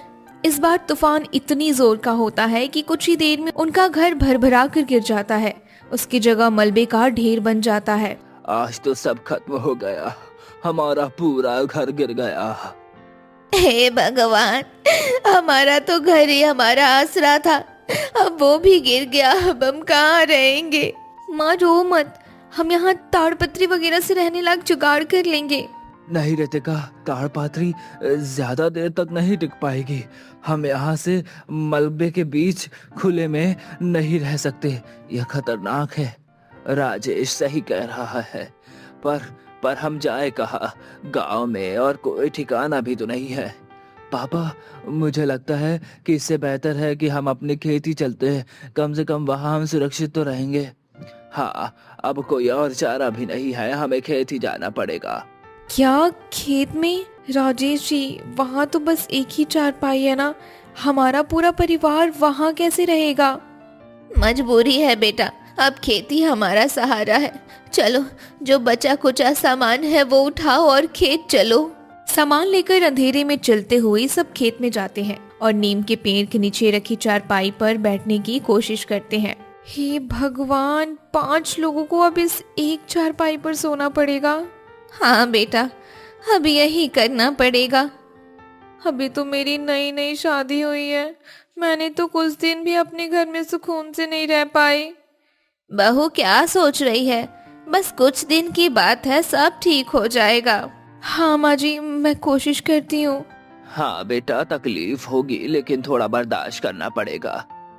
गर्मी और उमस के बीच सभी उस एक चारपाई पर जैसे तैसे सोने की कोशिश करते हैं कि अचानक रितिका का हाथ नींद में जोर से आरती की नाक पर लगता है और वो कहती है, ओ माँ, हे भगवान, मेरी तो नाक ही तोड़ दी। रितिका, क्या कर रही हो तुम? क्या हुआ भाभी? मैंने क्या किया? तुम्हारी कोनी मेरी नाक पर लगी है, देखो नाक टूट गई मेरी। माफ करना भाभी, गलती से हो गया। रितिका का हाथ कितनी जोर से लग गया राजेश, देखिए जरा। शांत हो जाओ आरती। रितिका, हाथ थोड़ा इधर कर लो। जी भैया। आरती फिर से सोने की कोशिश करती है लेकिन गर्मी और घुटन उसे सोने ही नहीं देती। थोड़ी देर बाद शारदा का पैर नींद में आरती के ऊपर आ जाता है। हे भगवान, अब ये क्या है? माँ जी, आपका पैर। माफ करना बेटा, जगह ही इतनी कम है, क्या करूं? तुम सोने की कोशिश करो। यहाँ तो मैं सो ही नहीं सकती, कभी हाथ लग रहा है तो कभी पैर, और गर्मी से मेरा दम घुट रहा है। आरती, 5 बज गए, उजाला होने वाला है, चलो उठ ही जाओ। हम दोनों ना खेत में घूम कर आते हैं। ठीक है, चलिए। वैसे भी यहाँ लेटने का कोई फायदा नहीं है। हाँ चलो, ताजा हवा में तुम्हें थोड़ा अच्छा लगेगा। राजेश और आरती बातें करते हुए खेत की पगडंडियों पर चलते हैं। गुस्सा ठंडा होने के बाद आरती कहती है, राजेश जी, मैं यहाँ से थोड़ी धनिया और मिर्ची तोड़ लेती हूँ, आज खाने के साथ ताजी चटनी बनाऊंगी। ये हुई ना बात, चलो मैं तुम्हारी मदद करता हूँ। दोनों सब्जियां तोड़कर वापस लौटते हैं। महेश और शारदा अपने साथ लाए बर्तनों को साफ करते हुए कहते हैं, अरे तुम दोनों कहाँ चले गए थे? मैं तो डर ही गई थी। माँ जी, हम बस ताजा हवा खाने थोड़ा बाहर घूमने चले गए थे। अच्छा किया बेटा, वैसे भी उमस हो रही थी। देखिए, मैं खेतों से ताजी धनिया मिर्ची तोड़ के लाई हूँ, अब इसकी अच्छी सी चटनी बनाऊंगी। वाह बहू, बहुत अच्छा किया। ताजी चटनी के साथ रोटियां खाने में तो मजा ही आ गया। तुम चूल्हा जलाकर रोटियां भी सेक लो बेटा। आरती जैसे ही चूल्हे में आग जलाती है, हवा की वजह से खेत की मिट्टी और धूल उड़ने लगती है। बाप रे, इतनी धूल उड़ रही है कि सांस लेना भी मुश्किल हो रहा है। चूल्हा कैसे जलेगा अब? घर की रसोई में तो कम से कम 4 दीवारें तो थी, यहाँ तो हवा के कारण चूल्हा जलाने में भी बड़ी परेशानी हो रही। हाँ माँ जी, धुएं से आंखें लाल हो रही हैं और धूप और गर्मी से तो पसीना आ रहा है। हाँ बेटा, चाह कर भी तबीयत के कारण मैं मदद नहीं कर सकती। कोई बात नहीं माँ जी, मैं कर लूंगी। आरती को परेशान होता देखकर राजेश उसके पास जाकर कहता है, आरती, तुम्हें धूप से परेशानी हो रही होगी, मैं तुम्हारे लिए कपड़ा टांग देता हूँ ताकि सीधी धूप तुम पर ना पड़े।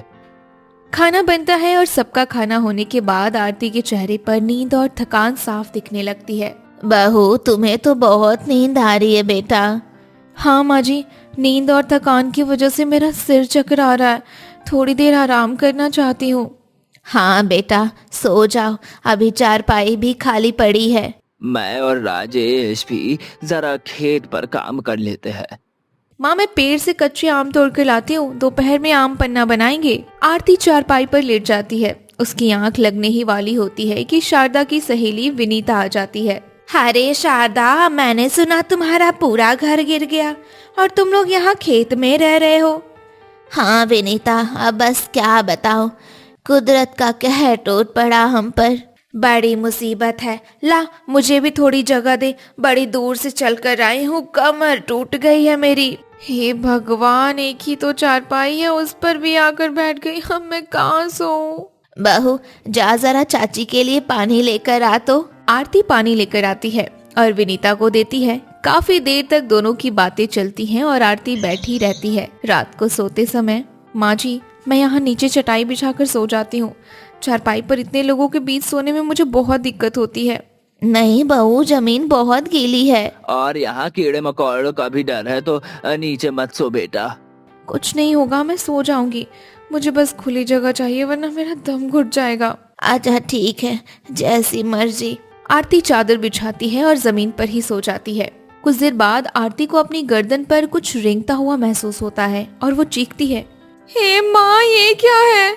ए भगवान, ये तो एक छोटा सा सांप है। देखा बहू, यहाँ जमीन पर सोना बिल्कुल भी सुरक्षित नहीं है। बहू, आज के बाद तू अपनी नहीं चलाएगी, अब तो चुपचाप चारपाई पर ही सोएगी। हाँ, और कोई बहस नहीं।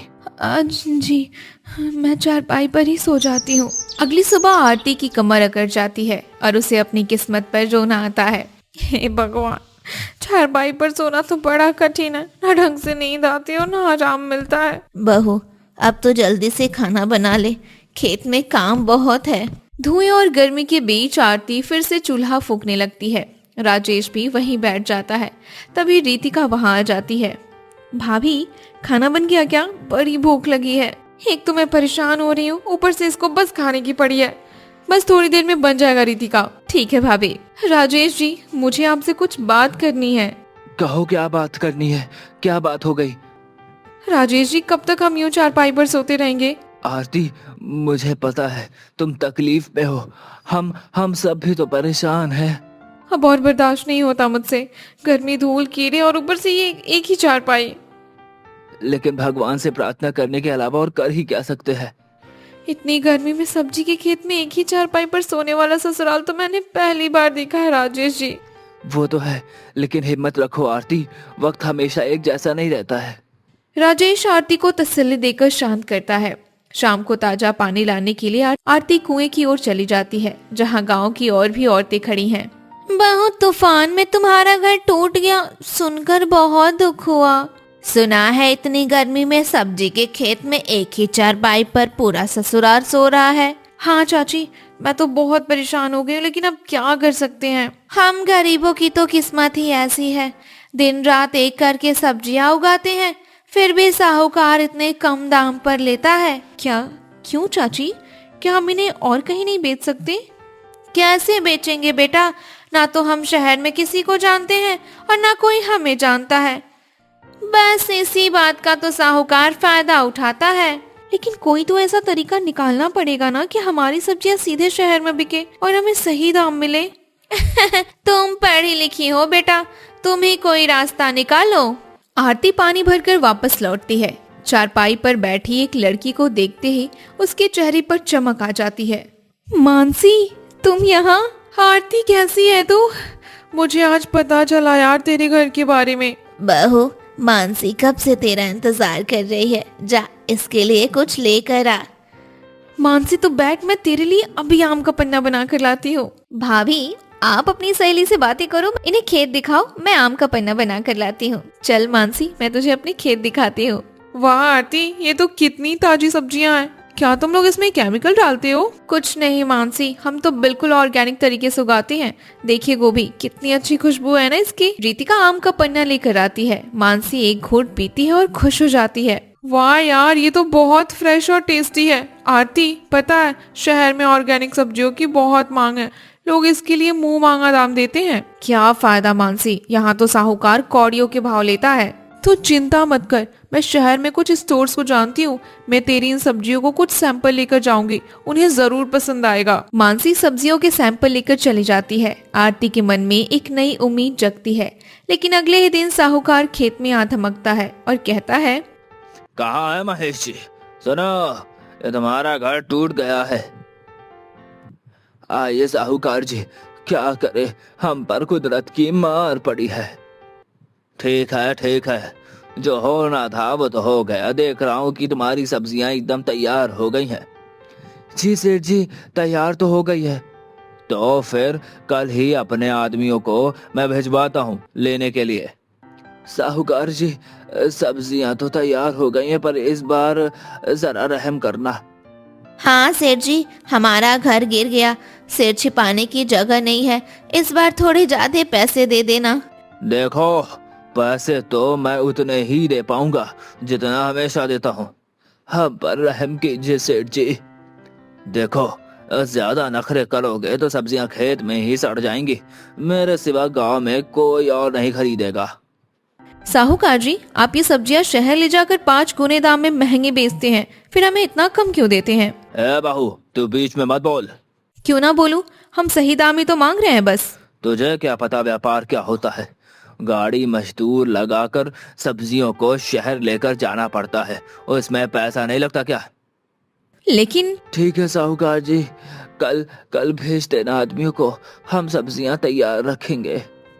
साहूकार चला जाता है। आरती का खून खौल जाता है और वो राजेश और महेश से कहती है, पापा जी, आपने मुझे बोलने से क्यों रोक दिया? बेटा, वो अच्छा आदमी नहीं है। चाहे जो भी हो, हम साहूकार को सब्जियां नहीं देंगे। हमें सब्र रखकर मानसी की खबर का इंतजार करना चाहिए। मुझे लगता है कि आरती सही कह रही थी, हमें एक बार कोशिश करनी चाहिए। मानसी पढ़ी लिखी है, वो गलत नहीं बोलेगी।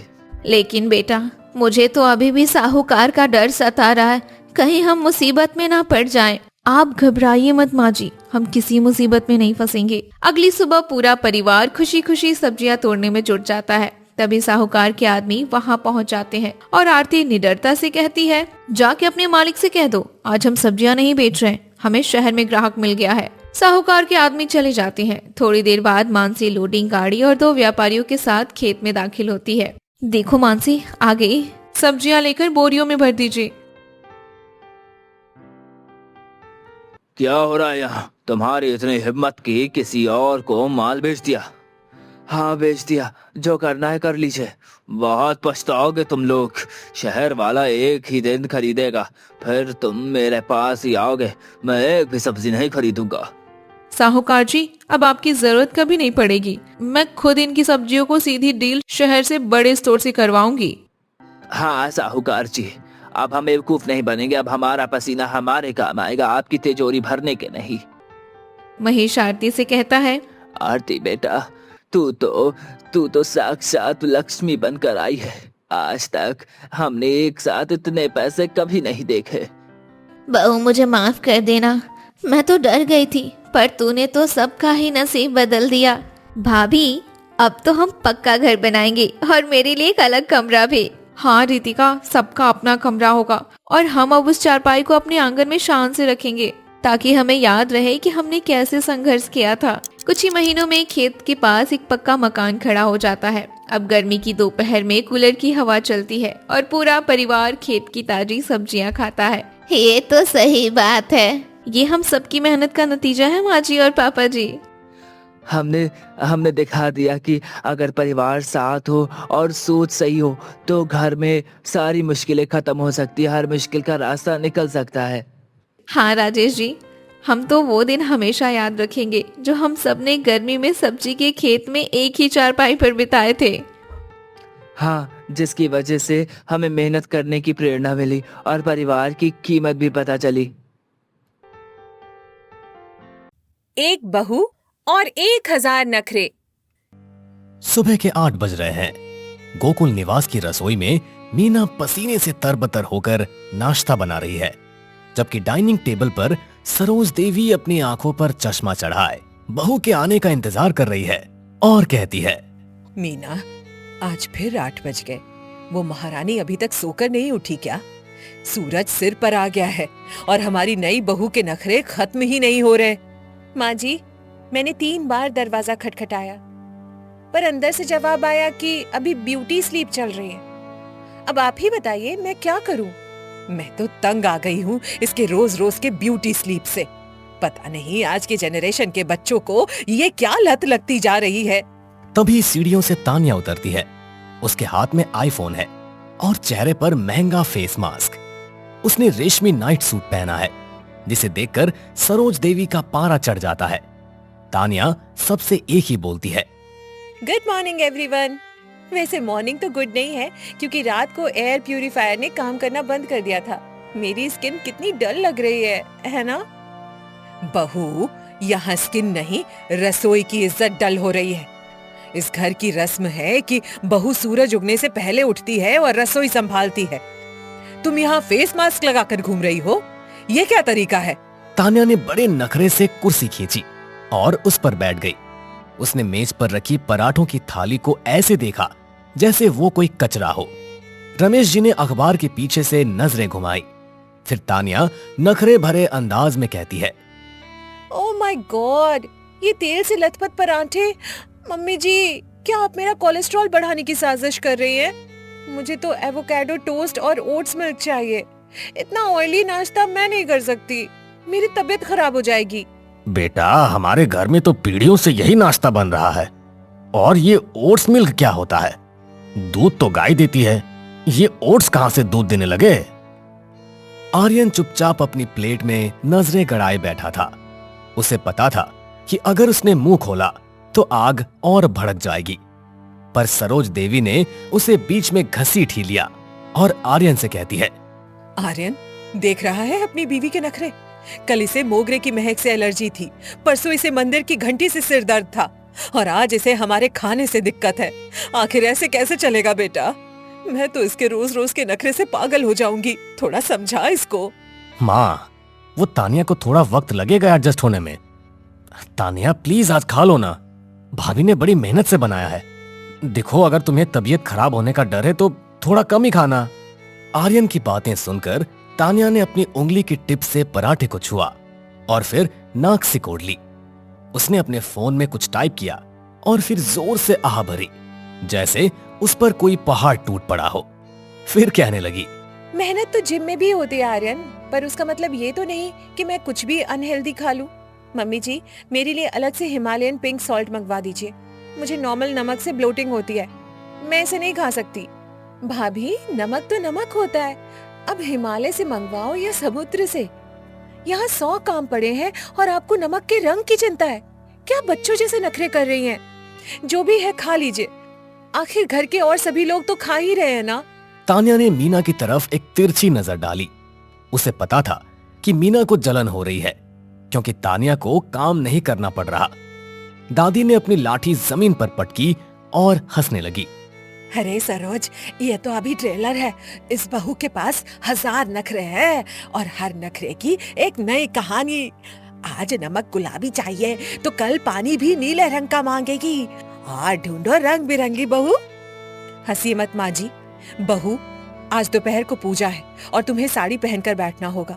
ये नाइट सूट और फेस मास्क उतारो और तैयार हो जाओ। तानिया ने अपनी आंखों को गोल गोल घुमाया। उसे साड़ी पहनने के नाम से ही चिढ़ थी। ऊपर से भारी गहने पहनना उसे किसी सजा से कम नहीं लग रहा था। तानिया ने फटाक से जवाब दिया, sari in this weather? Mummy ji, मेरा फैब्रिक सेंस बहुत सेंसिटिव है। मुझे सिर्फ प्योर शिफॉन चाहिए, वो भी पेस्टल कलर्स में। ये लाल पीले बनारसी साड़ी पहनकर मैं किसी जोकर जैसी लगूंगी। मैं नहीं पहन सकती। जोकर लगो या रानी, पहननी तो वही पड़ेगी जो मैंने निकाली है।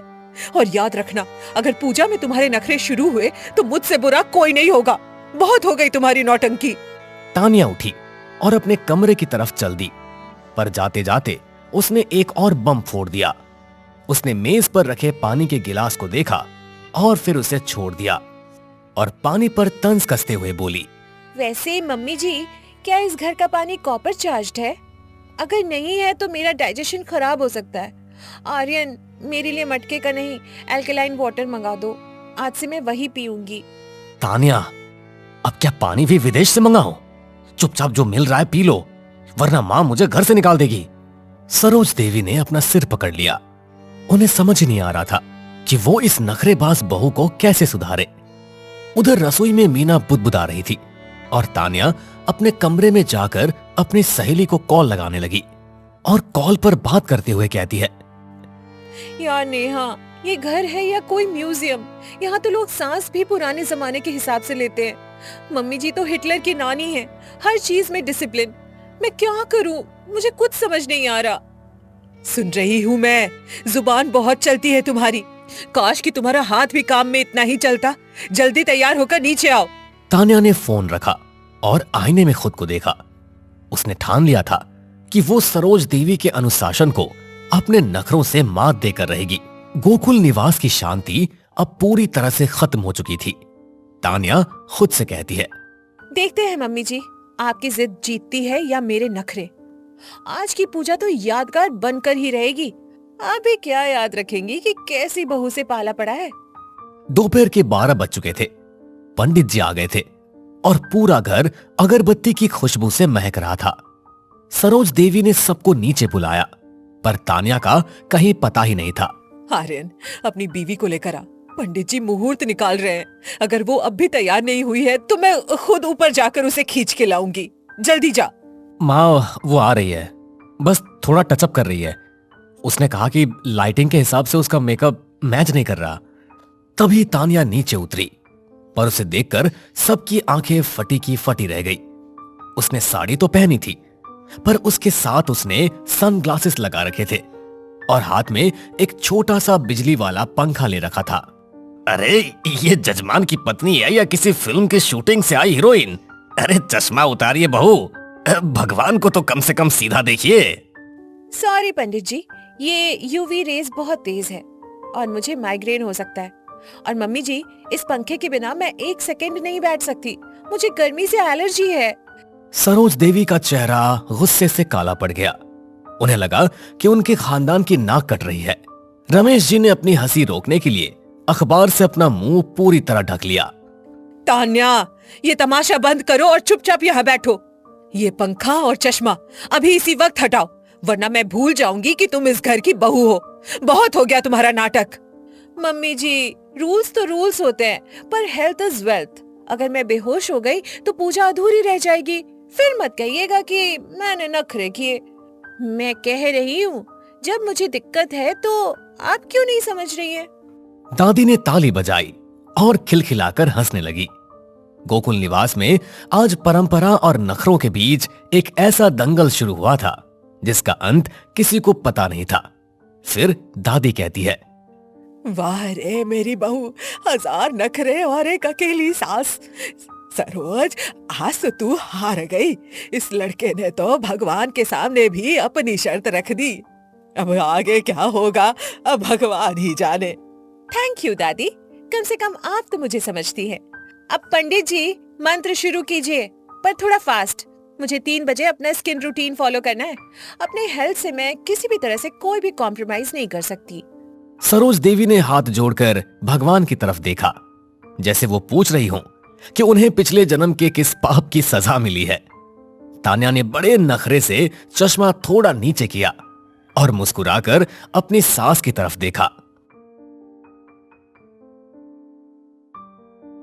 पूजा खत्म हो चुकी है, पर घर का माहौल अब भी गर्म है। सरोज देवी ने तय कर लिया है कि तान्या के नखरों का इलाज काम से ही होगा। उन्होंने अपनी बड़ी बहू मीना को किनारे ले जाकर एक गुप्त योजना बनाई और उसे अच्छे से समझाया और कहा, मीना, आज शाम का पूरा खाना तान्या बनाएगी। और हाँ, रसोई की एसी और पंखा दोनों खराब कर दो। जरा देखे इसके नखरे गर्मी में कितने टिकते हैं। जब गर्मी में खाना बनाएगी तब इसकी सारी नौटंकी खत्म हो जाएगी। माँ जी, ये तो बहुत अच्छा आइडिया है। वैसे भी इसे हाथ लगाने की आदत नहीं है। आज आटे और पसीने में इसके स्किन का सारा ग्लो निकल जाएगा। तब समझ में आएगा कि काम करने और नखरे दिखाने में कितना अंतर होता है। शाम के 4 बज रहे हैं।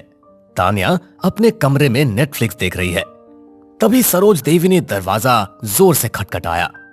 उनके हाथ में रसोई की चाबियां थी और चेहरे पर एक विजयी मुस्कान। सरोज देवी तान्या से कहती है, बहू, आज मीना की तबीयत ठीक नहीं है और मेरे घुटनों में बहुत जोरों का दर्द हो रहा है।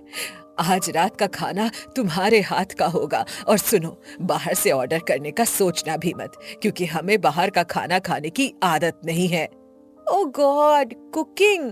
मम्मी जी, किचन में तो मैं 1 सेकंड भी नहीं रुक पाऊंगी। मुझे आग की गर्मी से स्किन प्रॉब्लम हो जाती है। मेरी स्किन हीट सेंसिटिव है। डॉक्टर ने आग से दूर रहने को कहा है। सरोज देवी ने तान्या की बातों को अनसुना कर दिया और उसे खींचकर रसोई में ले गई।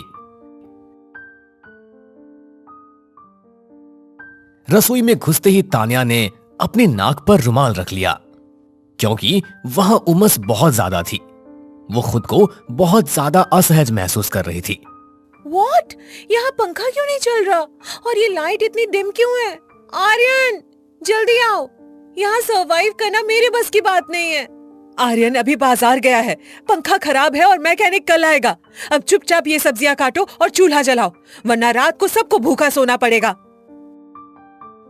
सरोज देवी बाहर जाकर सोफे पर बैठ गई और छिपकर रसोई का नजारा देखने लगी।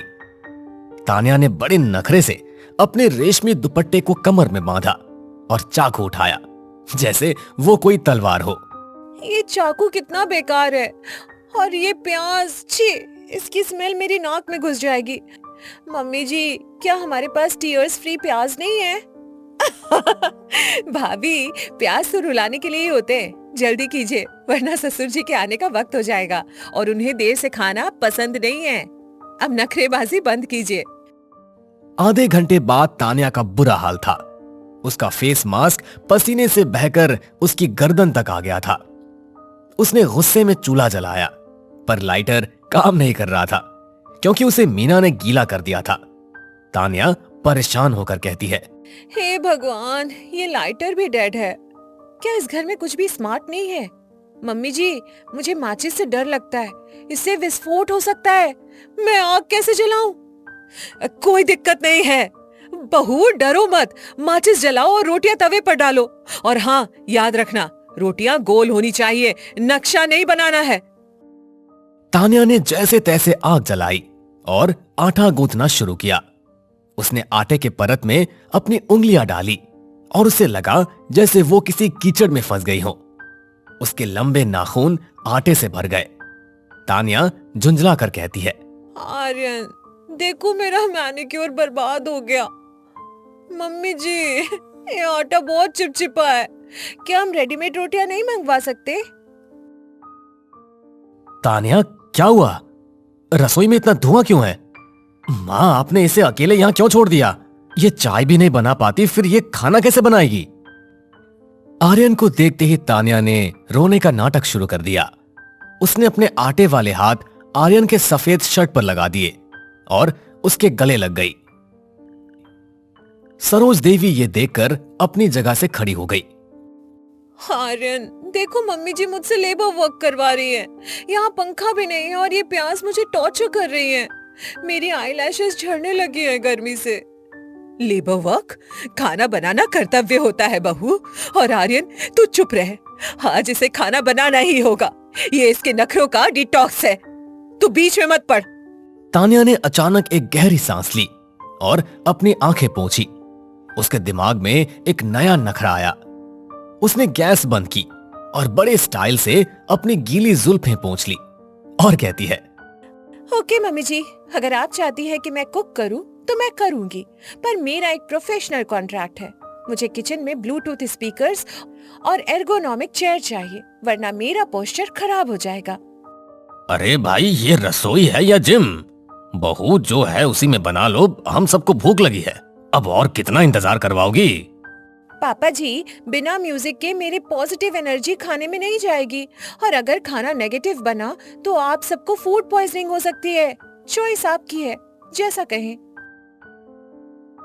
दादी अपनी व्हील चेयर पर रसोई तक आई और तान्या के आटे वाले चेहरे को देखकर जोर से ठहाका लगाया। उन्हें तान्या के पलटवार में बड़ा मजा आ रहा था। दादी बोली, सरोज, हार मान ले, तेरी बहू ने हेल्थ और हाइजीन का ऐसा खेला खेला है कि तू कुछ नहीं बोल पाएगी। चल बहू, तू बाहर जा, आज मैं सबको अपनी पसंद का पकौड़ा बनाकर खिलाऊंगी। नहीं माँ जी, आज तो ये बनाकर ही रहेगी। तान्या, जाओ और रोटियां बनाओ, वरना मैं तुम्हारा ये फोन 7 दिन के लिए जब्त कर लूंगी। तान्या का चेहरा उतर गया। फोन जब्त होने की बात सुनकर उसने तुरंत बेलन उठाया। उसने पहली रोटी बेली, ऑस्ट्रेलिया के नक्शे जैसी बनी थी। उसने उसे तवे पर डाला और जानबूझकर उसे जलने दिया। ओप्स, ये तो चारकोल फ्लेवर्ड रोटी बन गई। मम्मी जी, आजकल ये बहुत ट्रेंड में है, बॉडी को डिटॉक्स करता है। आप पहली रोटी खाएंगी? आपको अच्छी लगेगी। ये रोटी है या कोयला? तान्या, तुम जानबूझकर ये सब कर रही हो। मीना, जरा चखो तो ये इसने क्या बनाया है। माँ जी, दाल में नमक की जगह इसने पिसी हुई चीनी डाल दी है। ये कह रही है इसे खट्टा मीठा गुजराती टच दे रही है।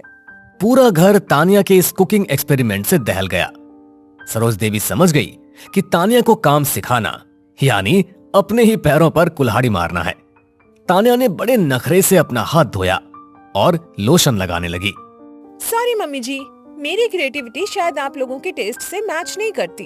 अब मैं जा रही हूँ अपना फेस वॉश करने, बहुत टैनिंग हो गई है। ओ गॉड। जा, चली जा। मीना, तू ही बना खाना। इस लड़की के 1000 नखरे सहना आसान नहीं है, पर इसके हाथ का खाना खाना मौत को दावत देना है। तानिया मुस्कुराती हुई अपने कमरे की तरफ चली गई और आर्यन को आंख मार दी। आर्यन ने राहत की सांस ली। सरोज देवी रसोई की चौखट पर माथा पकड़कर बैठ गई, जबकि दादी और रमेश जी दबे पांव हंस रहे थे। अरे नैना, इस कटोरी में क्या लेकर आई हो? आज कुछ घर में नया बना है क्या? नहीं नहीं, कुछ नहीं, बस ये थोड़ा सा अचार था। अच्छा, वैसे भी खुशबू तो काफी अच्छी आ रही है। रुको मैं जरा चक्कर देखता हूँ। हाँ क्यों नहीं, खाकर देखो ना। रोटी और दाल के साथ मिलाकर खाना और ज्यादा टेस्टी लगेगा। हाँ, सच में काफी ज्यादा टेस्टी लग रहा है। वैसे कहाँ से खरीद कर लाई हो इसे? अरे आप तो कुछ भी बोलते रहते हो, हर चीज खरीदने की थोड़ी होती है। इसे तो मैंने अपने हाथों से आपके लिए बनाया था। ओह अच्छा, सच में काफी ज्यादा टेस्टी है। क्या बात है, तुम इतना टेस्टी अचार भी बनाती हो? मुझे तो आज ही पता चला। शुक्रिया जी, जो आपने मेरा अचार पसंद कर लिया।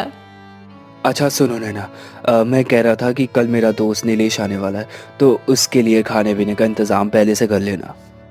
ठीक है जी। अगले दिन शैलेश रास्ते से ही नीलेश को लेकर घर आता है। चल यार, कुछ खा पी लेते, फिर आराम से बातें कर लेंगे। हाँ क्यों नहीं। अरे नैना, टेबल पर खाना ले आओ। ठीक है जी, अभी लाई। और बता यार, भाभी ठीक है ना? हाँ सब ठीक है। और तू बता, तेरा बिजनेस कैसा चल रहा है? बढ़िया चल रहा है यार, बस खाने पीने के प्रोडक्ट्स की शुरुआत की, देखते क्या रिस्पॉन्स आता है। ये लीजिए, और हाँ, मैं आपका पसंदीदा अचार भी लेकर आई हूँ। भैया आप भी लेंगे क्या? हाँ क्यों नहीं, बिल्कुल। अगर ये अचार शैलेश का पसंदीदा है तो एक बार मैं भी इसे चखकर जरूर देखूंगा। हाँ क्यों नहीं, लीजिए ना, मैं आपकी प्लेट में परोस देती हूँ। अरे वाह भाभी, ये तो सच में बहुत ही ज्यादा टेस्टी अचार है। क्या बात है, आपके हाथों में तो जादू है। शुक्रिया भैया। इस तरह से नीलेश को अब अचार की आदत पड़ गई थी, इसलिए वो शैलेश के घर अक्सर आया जाया करता था। एक बार जब नैना के पास अचार नहीं होता तो नीलेश उसे अचार का सारा सामान ला कर दे देता और अचार बनाने को बोलता। कुछ दिन बाद जब वो वापस अचार के लिए आता है तब भाभी आपका अचार भी ले आना। अब बड़े दिन हो गए मैंने आपके अचार को नहीं चखा, आज तो मैं आपका अचार चखकर ही जाऊंगा। जी वो लेकर ही आ रही थी। वैसे आज मैंने अचार से ज्यादा टेस्टी कुछ बनाया है। आज मटर पनीर की सब्जी और पूरी बनी है, तो अचार को छोड़िए ना, इसे खाइए। नहीं भाभी, ये सब तो मैं रोज घर में खाता हूँ, पर जो आपका अचार है उसकी बात ही अलग है। मुझे आपका अचार ही खाना है, वो बड़ा ही अच्छा लगता है। अरे यार, नीलेश जी ने मुझे तो फंसा ही दिया। अब क्या करूं? अब मेरा वाला अचार देना ही पड़ेगा। अरे क्या हुआ भाभी जी, जल्दी करो ना, मुझे आपके अचार की तलब हो रही है। इस तरह से नैना ने नीलेश को अपना अचार लाकर दे दिया, लेकिन ये वाला अचार एकदम घटिया था, जिसकी वजह से नीलेश ने उसकी बुराई कर डाली। अपनी बुराई सुनकर नैना शर्मिंदा हो गई और उसने सच बता दिया। सॉरी जी, मैंने आप दोनों से झूठ बोला था कि वो पहले वाले अचार मैंने बनाए थे। दरअसल इस बार का अचार मैंने बनाया था, इसलिए आपको बिल्कुल पसंद नहीं आया। सच कहूँ तो मुझे अचार बनाने ही नहीं आता। नैना की बात सुनकर शैलेश और नीलेश को बुरा लगा। अगर पहले के अचार नैना ने नहीं बनाए थे तो किसने बनाए थे? क्या नीलेश ने अचार बनाने वाले के बारे में जानने की कोशिश की? किस तरह उन अचार बनाने वाले का जीवन नीलेश के बिजनेस का हिस्सा बन गया? आखिर कैसे एक गरीब का परिवार आम की गुठली, छिलके और शहद और आम के पन्ने से भरपूर अचार के बिजनेस से खुद का पक्का घर बना लेता है? आज की कहानी काफी इंटरेस्टिंग होने वाली है, इसलिए इस कहानी को शुरू से आखिर तक जरूर देखें। तो चलिए इस कहानी को समझने के लिए फ्लैशबैक में चलते हैं। अरे सुमित्रा, मैं जरा इसी गांव में पच्छम के घर जा रहा हूँ, थोड़ी देर से आ जाऊंगा, जब तक तू अपना घर का काम कर ले। अच्छा, कोई काम था क्या? हाँ, वो खेत में बीज का पता करने जा रहा था। पिछली बार उनकी फसल बहुत अच्छी हुई थी, तो हम भी इस बार उन्हीं के बीज बोएंगे। ज़रा बीज के बारे में ही पता करने जा रहा था मैं। ठीक है जी, आप जाओ और हाँ जल्दी आ जाना, कहीं पूरा दिन वहीं पर मत बिता देना। हाँ ठीक है, वो ज़रा मेरा गमछा तो लेकर देना। आज तो नमक भी खत्म हो गया है, हल्दी और मसाला भी थोड़ा सा ही बचा है। लगता है बाजार जाना पड़ेगा। धीरज, नीरज और लोकेश तो खेत से आकर थक जाते हैं, वो कहाँ जाएंगे बाजार, मैं ही चली जाती हूँ। अरे चाची आप? हाँ बेटा, थोड़ा सामान खरीदना है तो उसी के लिए आई थी। हाँ क्यों रहे। वैसे भी चाची, आज तो हर चीज में बढ़ोतरी हो गई है। पता नहीं महंगाई भी एकदम से क्यों बढ़ जाती है, हैं? लेकिन आप चिंता मत करो, आपको तो बस नमक, हल्दी और कुछ मसाले ही लेने, तो ये सब में तो सिर्फ 2 रुपए का ही बढ़ोतरी आया है। ठीक है बेटा, तो मुझे एक पैकेट नमक, हल्दी, 100 ग्राम जीरा दे दो। ये लो चाची, आपका सारा सामान पैक हो गया है। ठीक है बेटा, ये ले तेरे पैसे। अब सुमित्रा अपना सामान लेकर घर की तरफ जाने लगती है, लेकिन रास्ते में धूप के कारण उसे चक्कर आने जैसा लगता है। हे भगवान, ये धूप तो किसी की भी तबीयत खराब कर देगी। ऊपर से चारों तरफ गर्म हवा चल रही है। बस कुछ दूर और चलना है, फिर थोड़ा आराम कर लूंगी। पता नहीं आज चक्कर क्यों आ रहे हैं मुझे। कुछ दूर चलने के बाद अब तो मुझसे चला भी नहीं जा रहा। ऐसा लग रहा अगर एक कदम भी आगे बढ़ाया तो नीचे गिर जाऊंगी। नहीं नहीं नहीं, मैं आगे नहीं जा सकती। मैं यहीं पर थोड़ी देर के लिए बैठ जाती हूँ। क्या बात है, आज माँ अभी तक खाना नहीं लेकर आई? उन्हें आने में इतनी देर क्यों लग रही है? हो सकता है वो दूसरे कामों में व्यस्त हो गई हूँ और लाना भूल गई हूँ।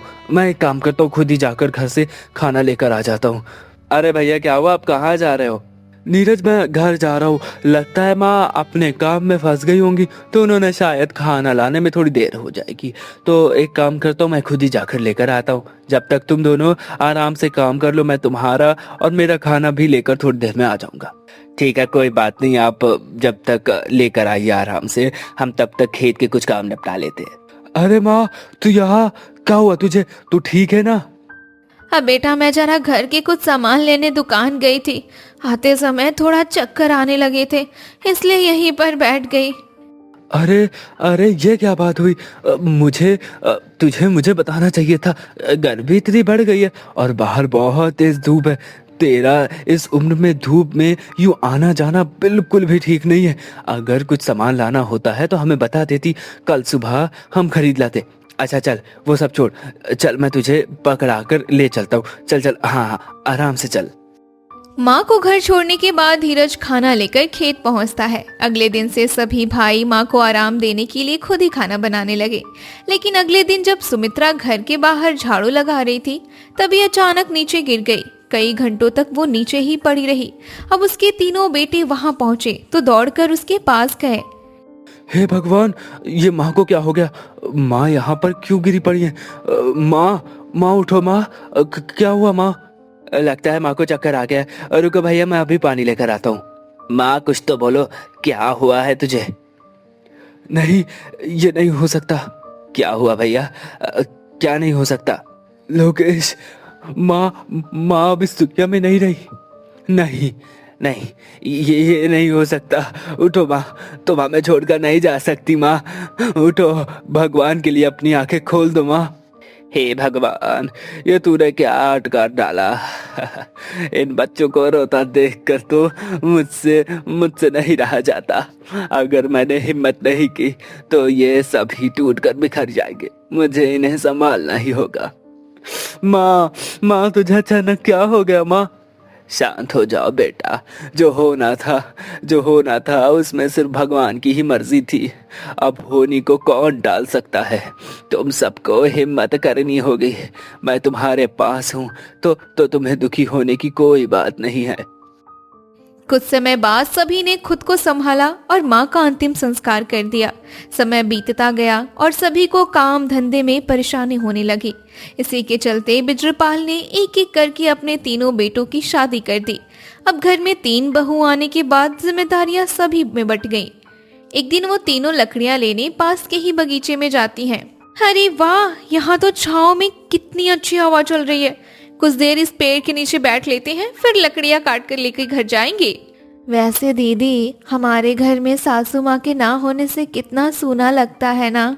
हाँ, सो तो है, अब क्या करें, हमारे नसीब में यही घर लिखा था तो मिल गया। ठीक ही तो है हमारा नसीब। मैंने सुना है घर में सास होने पर हर काम के लिए ताने सुनने पड़ते हैं। नहीं ज्योति, हर किसी की सास एक जैसी नहीं होती।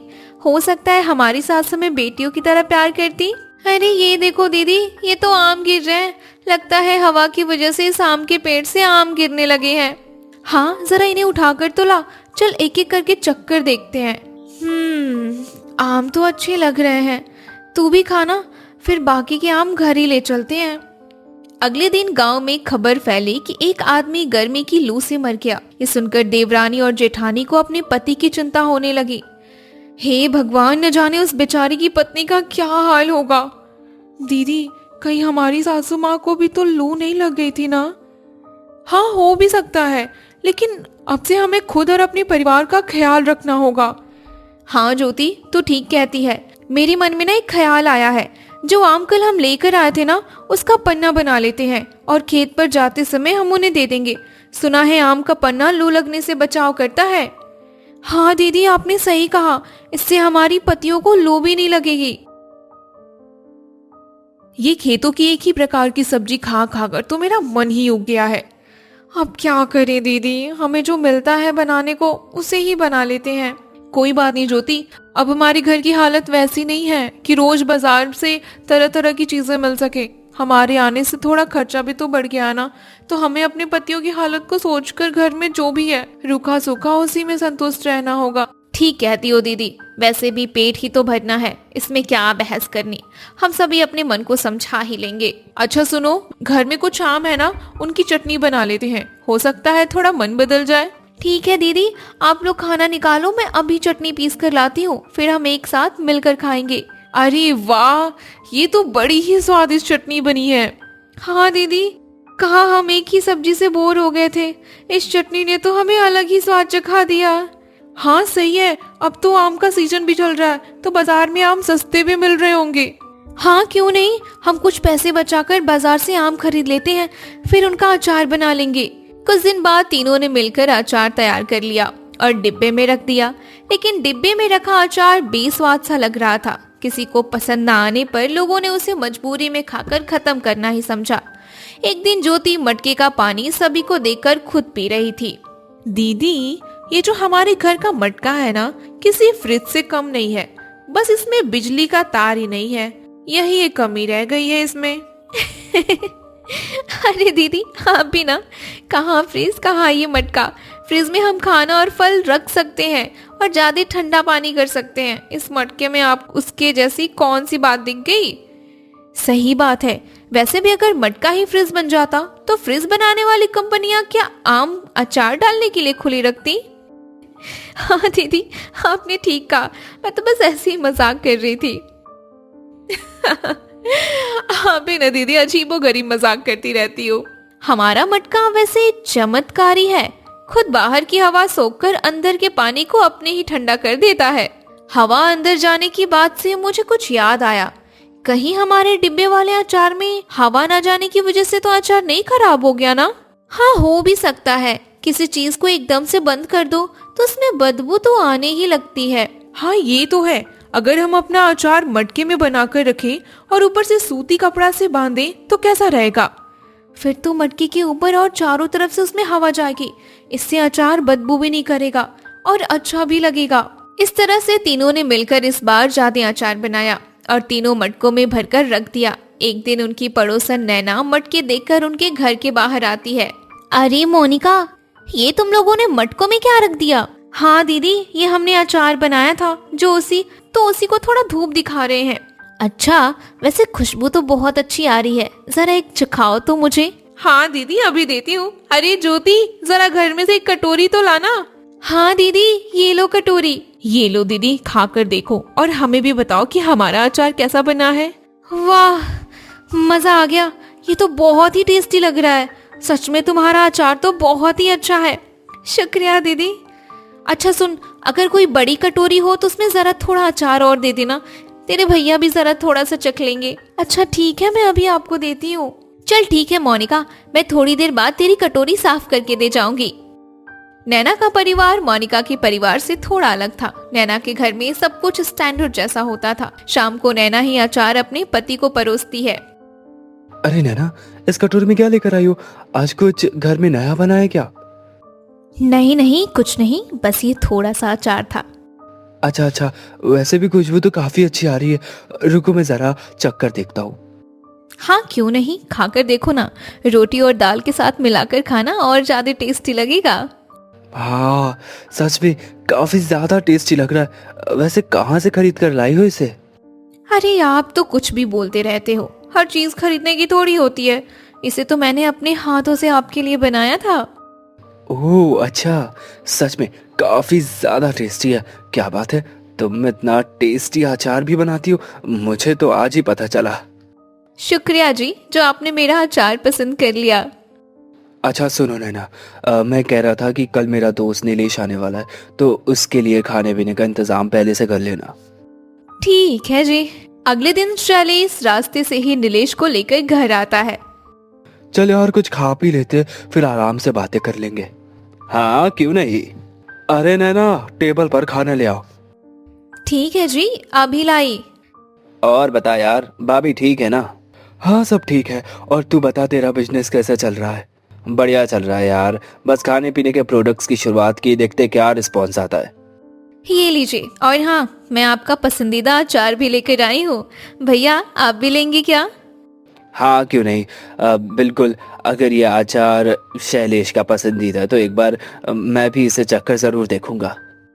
हाँ क्यों नहीं, लीजिए ना, मैं आपकी प्लेट में परोस देती हूँ। अरे वाह भाभी, ये तो सच में बहुत ही ज्यादा टेस्टी अचार है। क्या बात है, आपके हाथों में तो जादू है। शुक्रिया भैया। इस तरह से नीलेश को अब अचार की आदत पड़ गई थी, इसलिए वो शैलेश के घर अक्सर आया जाया करता था। एक बार जब नैना के पास अचार नहीं होता तो नीलेश उसे अचार का सारा सामान ला कर दे देता और अचार बनाने को बोलता। कुछ दिन बाद जब वो वापस अचार के लिए आता है तब भाभी आपका अचार भी ले आना। अब बड़े दिन हो गए मैंने आपके अचार को नहीं चखा, आज तो मैं आपका अचार चख कर ही जाऊंगा। जी वो लेकर ही आ रही थी। वैसे आज मैंने अचार से ज्यादा टेस्टी कुछ बनाया है। आज मटर पनीर की सब्जी और पूरी बनी है, तो अचार को छोड़िए ना, इसे खाइए। नहीं भाभी, ये सब तो मैं रोज घर में खाता हूँ, पर जो आपका अचार है उसकी बात ही अलग है। मुझे आपका अचार ही खाना है, वो बड़ा ही अच्छा लगता है।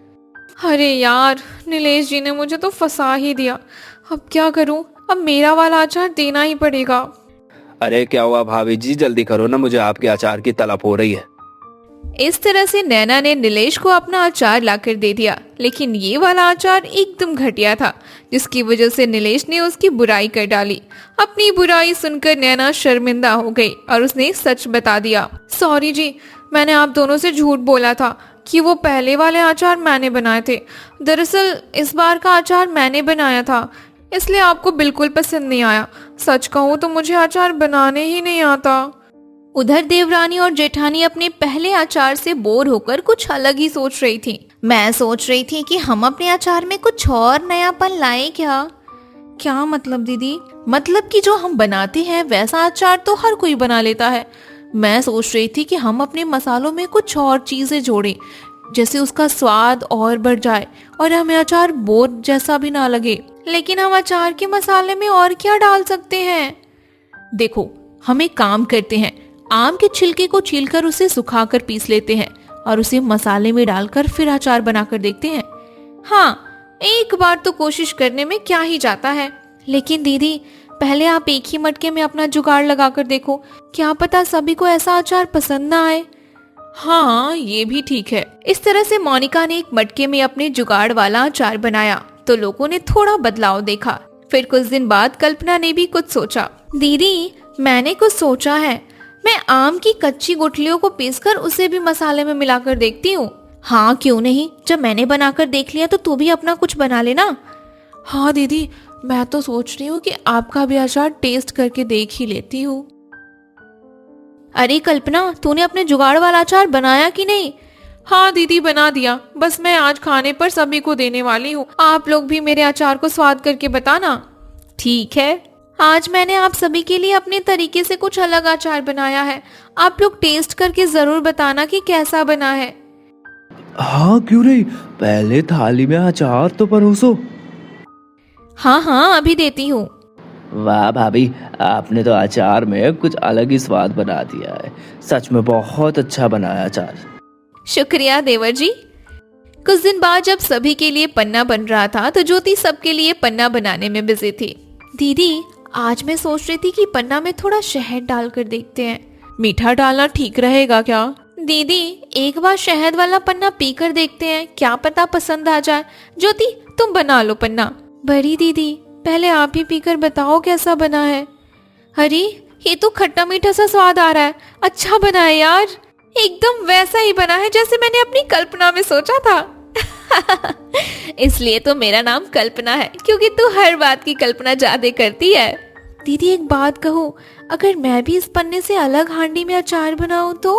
वैसे आइडिया अच्छा है, अगर तूने इस पन्ने को अचार में मिला दिया तो अलग ही स्वाद आ जाएगा। कुछ दिन बाद ज्योति ने भी अपना अचार बना डाला। उसका अचार भी सभी को बहुत पसंद आया। एक दिन अचानक नीलेश उनके घर पहुंचता है। मोनिका, कल्पना और ज्योति जी, आप ही हो ना? हाँ जी, कहिए, आप कौन? मैं आपके पड़ोस में रहने वाली नैना जी का रिश्तेदार हूँ। एक बार भाभी ने मुझे आप ही के अचार खिलाए थे। मैं एक बिजनेसमैन हूँ। अगर आपको एतराज ना हो तो क्या आप मेरे लिए अचार बनाने का काम करेंगी? दरअसल मुझे आपका अचार मार्केट में उतारना है। इसके बदले मैं आपको अच्छे पैसे दूंगा। क्या हमारे अचार के बदले हमें पैसे मिल सकते हैं? जी बिल्कुल। तभी देवरानी और जेठानी के पति भी वहां पहुंच जाते हैं। आप कौन? ये हमारे पड़ोसी के रिश्तेदार हैं। ये अपने बिजनेस में हमारा अचार मांग रहे हैं और बदले में हमें पैसे भी दे रहे हैं। क्या तुम सच बोल रही हो? हाँ जी, अगर आपको एतराज ना हो तो आपकी पत्नियां मेरे लिए काम कर सकती है। हाँ क्यों नहीं, लेकिन हमारी घर की बहुएं काम करने बाहर नहीं जाती। अरे कोई बात नहीं, आप परेशान न होइए। इन लोगों को बस घर में अचार बनाना है, बाकी सामान मैं इन्हें लाकर खुद दे दूंगा। फिर तो हमें कोई दिक्कत नहीं है, हमारी बहुएं आपके लिए काम जरूर करेंगी। इस तरह से मोनिका, कल्पना और ज्योति नीलेश के बिजनेस के लिए अलग अलग वैरायटी में अचार बनाने लगे। उनके अचार के स्वाद ने लोगों का मन लुभाया और नीलेश का बिजनेस एकदम से ऊपर उठ गया। इस तरह से मोनिका, कल्पना और ज्योति महीनों का 40,000 रुपए कमाने लगी। कुछ ही समय में उनके परिवार ने नया घर बनवा लिया और गांव में आराम की जिंदगी जीने लगे।